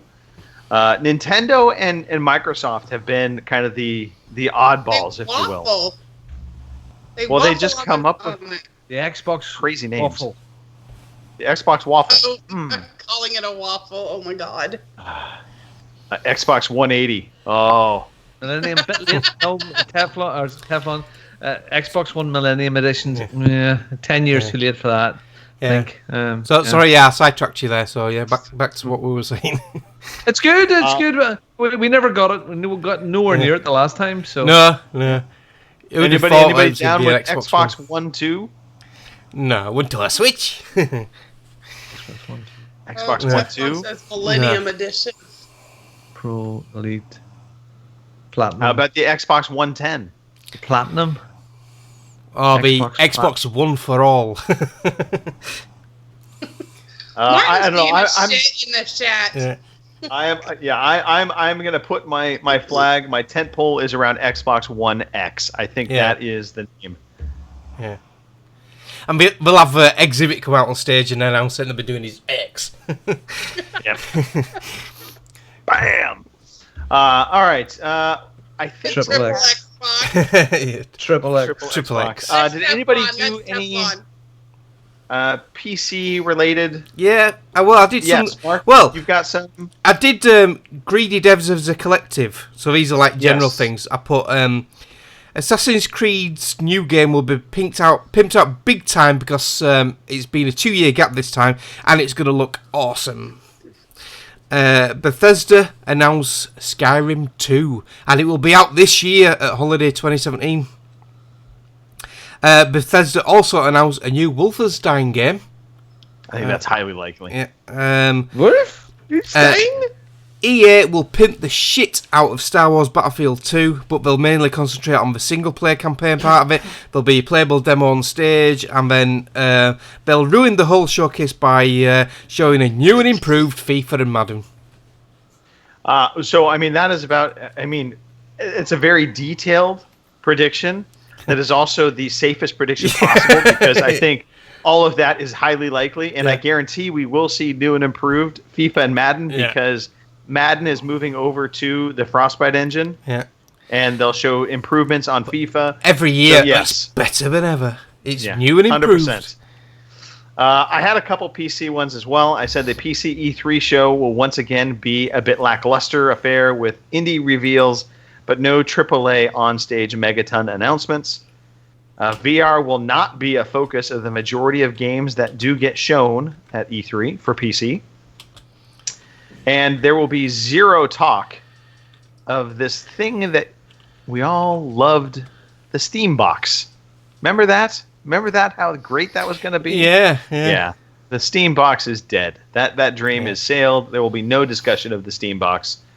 Half-Life 3. No. Confirmed. No. Confirmed. Jason Johnson had a couple extra here. Bethesda will announce a wholly new AAA IP that will be the main focus of their show. And then EA will show off at least 3, count them, 1, 2, 3 Star Wars games with Battlefront as the big game of their show. And I'm assuming Battlefront 2 is what he's actually meaning there. And yes, that part I agree with. I don't know about 3 Star Wars games. That's a lot. Yeah. Hey, Jason said the Xbox 4K. Yeah, that sounds quite plausible. It does, but the reason why I say they don't do that is the moment they have a game that can't do 4K on that machine, they're screwed with the public perception. So if a dev comes in and says they weren't able to produce a 4K game on the Xbox One Scorpio, that hurts them if their name is 4K. So I think they stay away from that. So that's why it's not called the Xbox One 1080p, because it can't do it. Exactly. The Xbox One 900p. Will we have any weird little developers having a cane and a weird hat and come out in a kimono? You know, is there? There'll always something weird. Yeah. You know, space Ubisoft are going to do something weird out there. Like last time we had what it Just Dance, and we all came exercise game. Yeah. I do predict we will have at least one Japanese developer come on stage wearing some kind of ridiculous head thing. Remember those? I can't think of what they. You're a headband. No, it's a little headband. It has little dongly things off the top of it. If you're seeing the video, you would know what I'm doing right now. Yeah. There'll be one dev from a Japanese studio on stage, and he'll pull that off. Yeah. Yeah. All right. Well, thank you to everybody who sent in your predictions. And like I said, if you still want to send in a prediction, you can. We will keep them. We'll archive them. We will, of course, read through them next show or the show after that. But for sure, after E3, we will go through all of the predictions and just see how good or bad, likely bad, we were. All right. Now it's time for trivia. Now it's time. This is the moment. Rob, and it's great. Robin, the camera zoomed in on your face. It was good. All right. So, Nicole, you're going to be number 1. Robin, you are number 2. And Mark, you will be in the 3rd slot. All right. Or 3rd slut.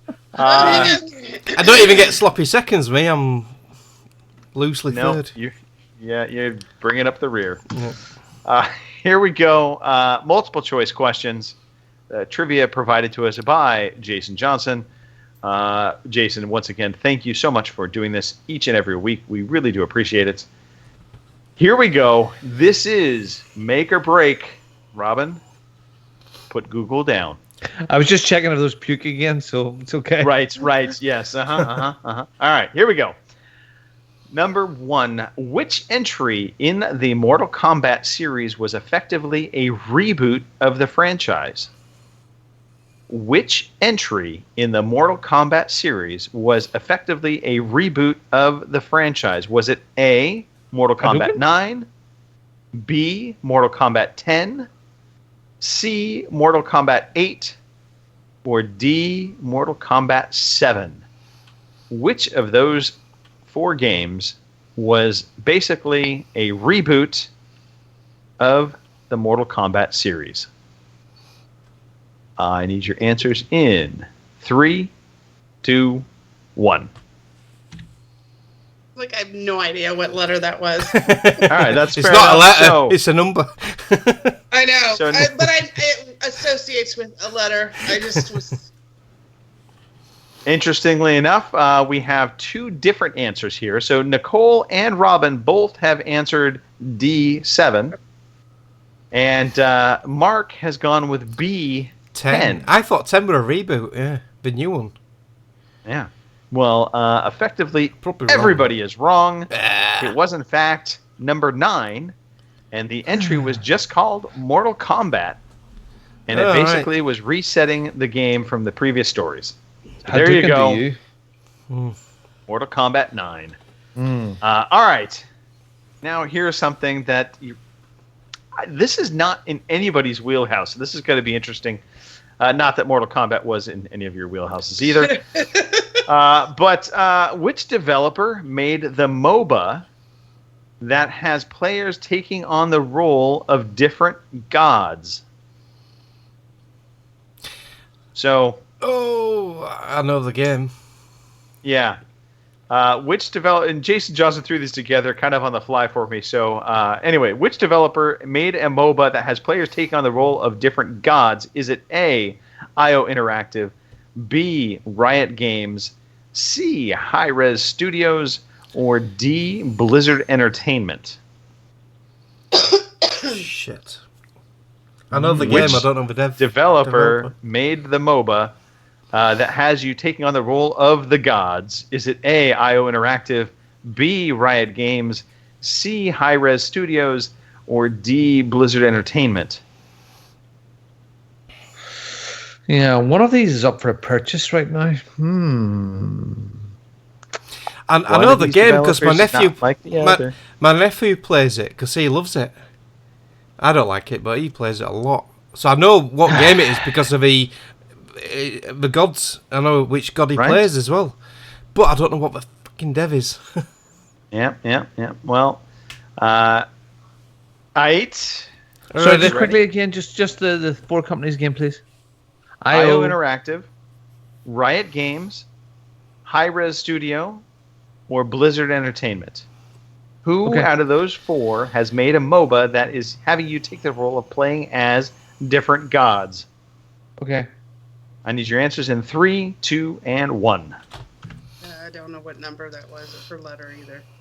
So. All right. Nicole said Hi-Rez. Robin said Riot Games.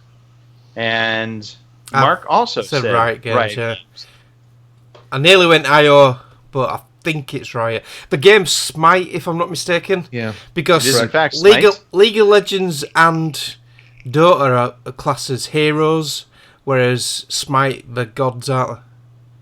Right, they are gods. Yeah. Come on, and man. If put us out of his misery. Were high, you'd go Hi-Rez Studios because that is the right answer. Oh, lucky guesser again! Oh my god! Hi-Rez Studios. Well done, Nicole. Well done, very good, Nicole. Yeah, for the record, IO Interactive, I don't think they make a MOBA. No, IO are in the process of a possible takeover. That might be something that happens at E3 as well. I'd say Microsoft might buy up IO Interactive. Well, Square Enix is selling them. Yeah. But interestingly enough, it doesn't sound like they're giving up the IP. Because Square did say that Hitman games would go on regardless of if they sold off the studio. So, yeah, but that doesn't mean they're doing them. Oh, true. I mean, that doesn't. But I wonder if they're looking to keep the IP. Which, I mean, if they do that, that makes that studio less than attractive to somebody to purchase. Because honestly, if you're going to buy a studio, you want to buy the IP that they've been working on as well. You want it to be a package deal. All right. Well, Nicole, I think that pretty much cements things. Yeah, I'll do the math and go back. I have to listen to show 421 to figure out if there were any points earned by somebody other than you, Nicole. But pretty much, you're in a very safe spot right now. When does the season finish? It finishes up on the week before E3, so next week. So next week, yeah. See, and y'all be happy to know I'll be out of town next week. Well, there we go. I'm going to walk StalkerCon. You're going to go walk the StalkerCon. Well, before you do that, maybe, just maybe, you could walk us down new releases coming up. Yes, I can always do that. So, I'm hoping we have music. I have no idea. Yeah, you got music. Yay! Oh, yeah, I can barely hear it. Yay! Okay, so the new releases for May 27th through June 2nd for this year, 2017. This huge list. I don't know if we can handle it. It is gargantuous. Don't Starve Mega Pack for the PS4, Xbox One on the 30th. Also on the 30th is Star Trek Bridge Crew for PSVR, Rift, and is that Vive or Vive? Yes, Vive. Vive, okay.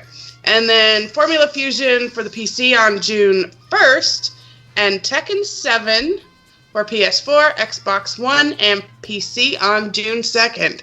And that sums it up.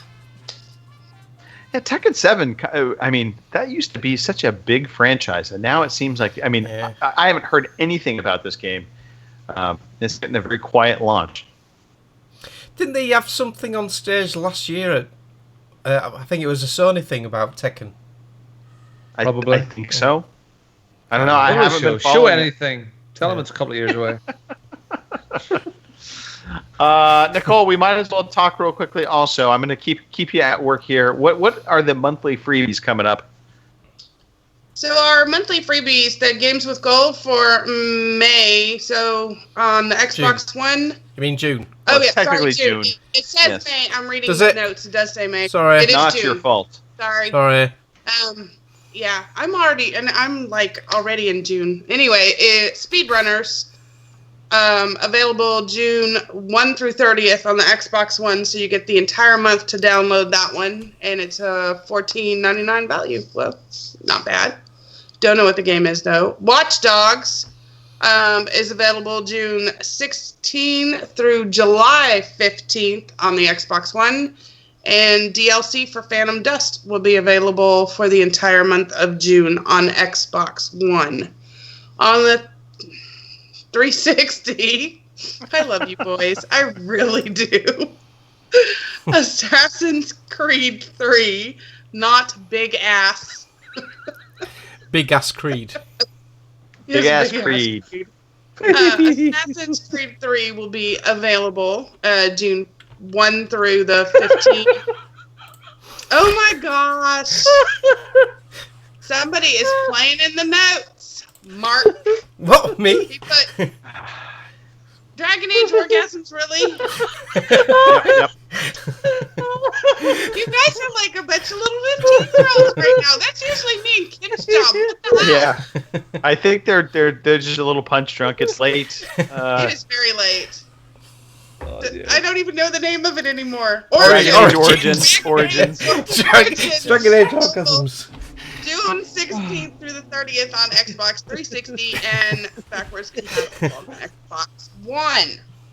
Moving on to PlayStation after we're done with our big ass and our orgasms. It's not officially been announced. So stay tuned. We'll have that next week. Yeah, it should come next week. So yes. There are some rumors out there, but we don't like to speculate, do we?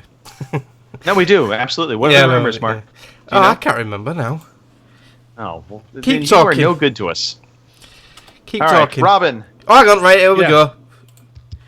Leaks, right. Hold on. Hold on. So, we've got... Fake news. Fake news, that's what we've got. Life is Strange and Killing Floor 2 are the rumours. So, there you go. I can see that. Yeah. Life is Strange is good. Yeah. Yeah. Sarah just said that as well, yeah. So, that's... Yeah. Hashtag fake news. You heard it here first. Do we have anything we need to play right now, audio wise? No, not really. Mark as much warning as possible. I don't like opening the show notes because it makes me look Casper the Friendly Ghost. So I've got to play a clip of her now. What am I playing? No. Let's just talk about 30-30. Let's just talk about it. Year of living dangerously. Okay, so just a quick update. I updated the website today. So everybody up to right now on bongo.ocpod.com is completely up to date. The top 5 people that have completed games so far. Paul PG Tips has completed 26 out of his 30. He's a machine. Fraser has completed 21. Terraform 20. Dastardly Jabby 20. And Pilchreed 16. Now, Paul PG Tips, he has completed at least 35, 36 games this year. Even the last week, there's games completed there which he didn't have on his list. The man is a monster. How? I mean, He lifts a controller and he puts batteries in it and sits in front of his TV. I've got a special sound clip for him, actually. No one man should have all that power. The clock's ticking, I just count the hours. Preach. So, Paul, amazing. Go and hit that 30. Go on. There is a Year of Living Gamers League coffee coaster waiting for you. I would love to get you over the line, 6 months into this thing, just about 6 months into it, that somebody's done it. Fantastic. Lots of completions, loads and loads of people. If you want to find out what it is. Those last 4 games, he won't be able to complete all of them. Yeah, that's what it is. Four left, and it'll take him over a year. We lost Nicole. Yeah, well, hopefully she'll and come. And it's yeah.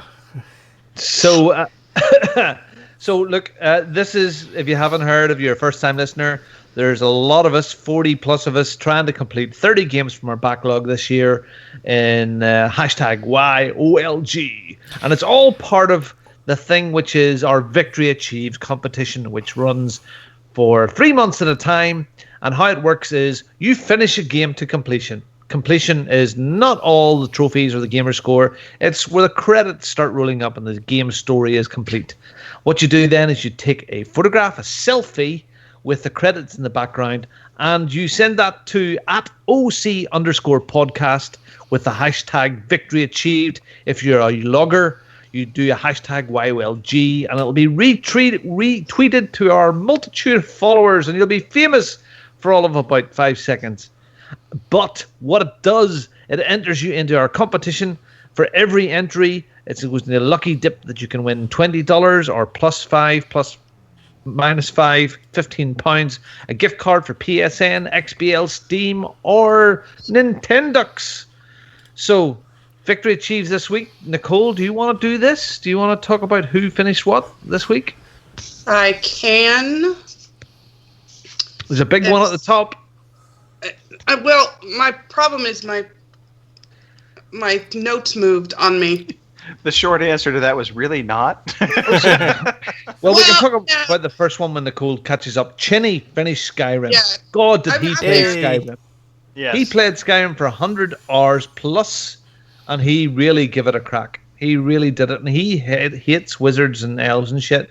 So, fair play to Chinny for doing that, and he streamed the majority of it on Twitch. Right. I believe he also now hates Skyrim. Yeah, I think so. Am I finishing after with Dastardly Jabby? Am I going? Yes, please. Okay. Dastardly Jabby with Lego City Undercover, and these are all the Yolgs, right? Yes. Jane Ezzy, I Am Alive, and Chinny again completed Super Hot. Super hot. Super hot. I want to play that. And Gunslinger X 1983, Driver San Francisco. Oh, I enjoyed that game. Yeah, it's a fun game. Silly, very silly fun. Yeah. So where you were in a coma and you went into different bodies, didn't you, to drive different cars? That was cool. It could happen. Yeah. No. And Terraform finished Star Wars: The Force Unleashed. Cheesesteak 87 finished Metro 2033 and Murdered Soul Suspect. Bless him. Metro was a great game. I've still got that on my list. I never finished Murdered Soul Suspect. Oopsie. Right. I liked it. Alright, and our non-Yolgs, Calling All Cars, Little Nightmares, not light ones, little ones. And, really, what is that? Puyo Tetris. That's a real game. It is a real game. Switch. It's a Switch game. Alright, also completed by Calling All Cars. And then PG77, Braid. And Flecky90 finished Assassin's Creed Chronicles China. I'm sorry, I'm going to laugh at all the Assassin's Creeds now. Thanks, guys. You suck. China. So, thank you. Get completing those games. Mark, you all have a Victories Achieved. Victories Achieved. You have one. A Victories Achieved. Never gets old. No, I never. How tight did you get your sphincter to get that high? Yeah. All right. Well, we are at that time, folks. Thank you for sticking it out with us. If you are still listening to us, we do appreciate you downloading the show or watching us live or on Memorex. If you want to catch us live, you can it's easy. Go to your browser on Saturday night, 11 p.m. in the UK, 6 p.m. on the East Coast, or if you're out on the West Coast, it's going to be an afternoon gig. But just go to your browser, type in twitch.tv/OC podcast, or go to this fantastic new service called Mixer, mixer.com/OC podcast. And you can even go to our YouTube page. Look us up on YouTube, and we'll be there broadcasting every Saturday, rain or shine, pretty much every weekend of the year, with the exception of Christmas. You can email the podcast at ocpod.com, just like Kenny999 did, and give us your predictions or just other feedback. You can tweet us at OC_podcast. You can be part of Facebook and be part of the cool kids group, fb.ocpod.com. That's our Facebook group. We are on iTunes. We're on Stitcher. We are everywhere your ears can possibly listen to us. And give us a review. Reviews are nice. We do really appreciate reviews. We haven't checked them in forever and a day, but that doesn't mean we don't want them. We also have cool kids clubs on consoles and PCs. So if you want to be a part of a cool kids club, go on to your Xbox One and look up the OC Podcast Club. Go on to your PS4 and look up OC Podcast Community, and maybe you'll catch Mark. He might be on there. You never know. We're on Steam. OC Podcast Group on Steam. We're on Discord, because that's a thing, folks. Discord. OC Podcast server on Discord. Look us up, discord.ocpod.com. And that's it for the show. So, with all that said, we're going to do some quick shout-outs. We're going to wrap this up and let you all get to bed, eat dinner, or just do whatever. Mark, anybody you would like to give a special shout-out to? Just you guys for the sort of like help and support last week and stuff, and the sort of like encouragement and stuff. So it's a big help, Mark, and really appreciated. Yes.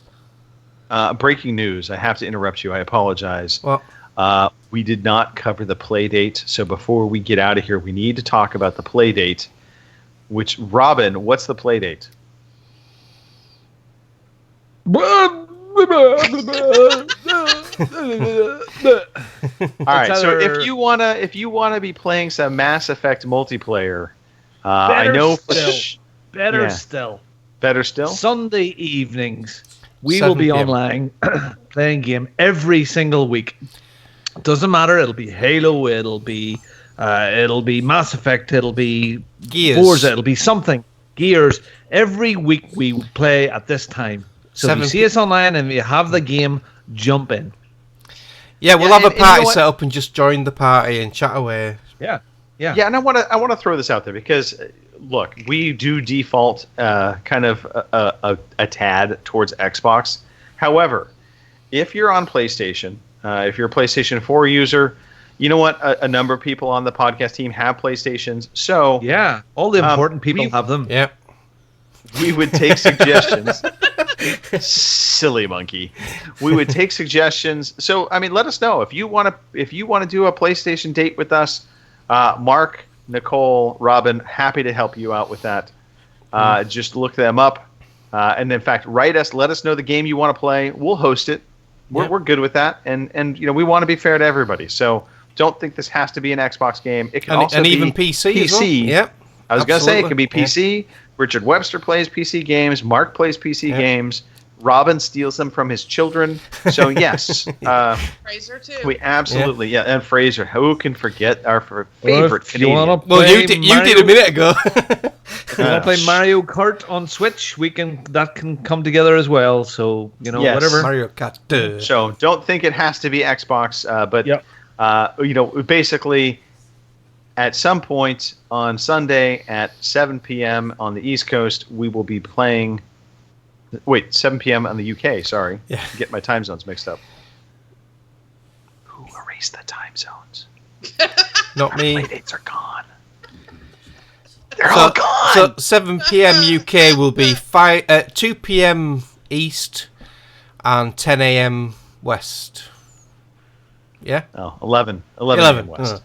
Yeah. And we might go on a little bit later tomorrow evening because, well, no work on Monday. Woo! Yeah. Yes, exactly. So we'll be on there. Just find us. Hit us up on Twitter if you don't see us online. We'll rally. We'll get a game going. So we're definitely doing Mass Effect tomorrow, then. Yeah. That sounds good. Yeah. Yeah. Excellent. All right, I think I'll be there that's for a good definite. call. Yep. All right. So Mark, back to your closing shout out. Yeah. So like I said, you guys and I don't know. That's it, really. Not got any more. Sorry, Nicole, Robin. would you like to shout out your son for sneaking up behind you? Mark, pass it along. Yeah, no, I forgot. It's just last week. I forgot how to do things. Okay. I had similar with Mark. A whole bunch of family just kind of decided to fall ill all at the same time. So a little shout out to you guys for your support with them, to them who they're all recovering nicely, to the chat because it's always fun to interact with the guys and gals that are in the chat as we do this as live as possible. And just to everybody on Twitter and who come and game with us, it's just a lot of fun. Robin? Yeah. Yeah. Okay.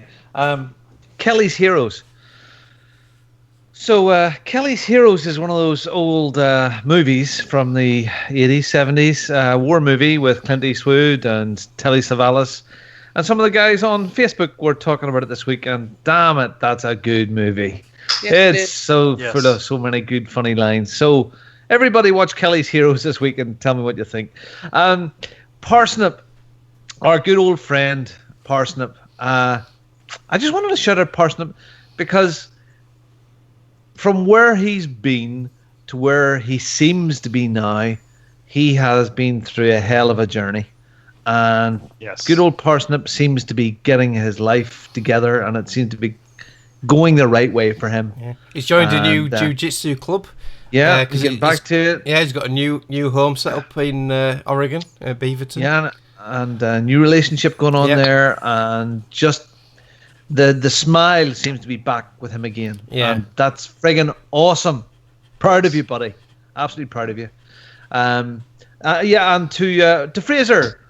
Fraser has seen the photographs of me in Lycra, and he's been turned on so much that I believe he wants to get some of his own Lycra. So, that'll be fun. And to Mark and Nicole, it's horrible when people aren't well. And thanks very much. In the chat tonight, we had in there still right now, Faye Gwent. Fuck Gwent. Yeah, hey. Very good. It's cool. Martin, Raining God, Zippo stuck us out. Sarah, Jason, Fraser's been in there. Chinny has been in there being like a dick. And lots of people. The chat's great fun. You're absolutely right, Nicole. And Greg, thank you very much for making it this week. You're a very good monkey grinder. I try to grind with the monkeys as much as possible. Wait. Oh no! Again. Anyway. No, a big shout out to the three of you. As always, it's a blast podcasting with you guys. Shout out to the listeners, of course. We really do appreciate everybody that comes in and takes part either in the chat or just in the community in general. Well, all the Yoggers, all the people doing Victory Achieved. I mean, it's pretty awesome to watch it all taking place. I do want to shout out a special individual, my brother-in-law, Frank. He doesn't listen to the show, but of course, he is facing cancer. And that's a tough thing to face. He's already kind of beaten the battle with cancer once, and unfortunately it's come back around. So we're wishing him all the best and the speedy recovery. And honestly, anybody facing something like that, if you ever need support, all of us are very open individuals. We're more than happy to help out where we can. I I think that's kind of it. So let's call this a show. Let's wrap it up with a bow. Thanks again for listening, and catch us next week. Thank you for listening to the Overseas Connection podcast.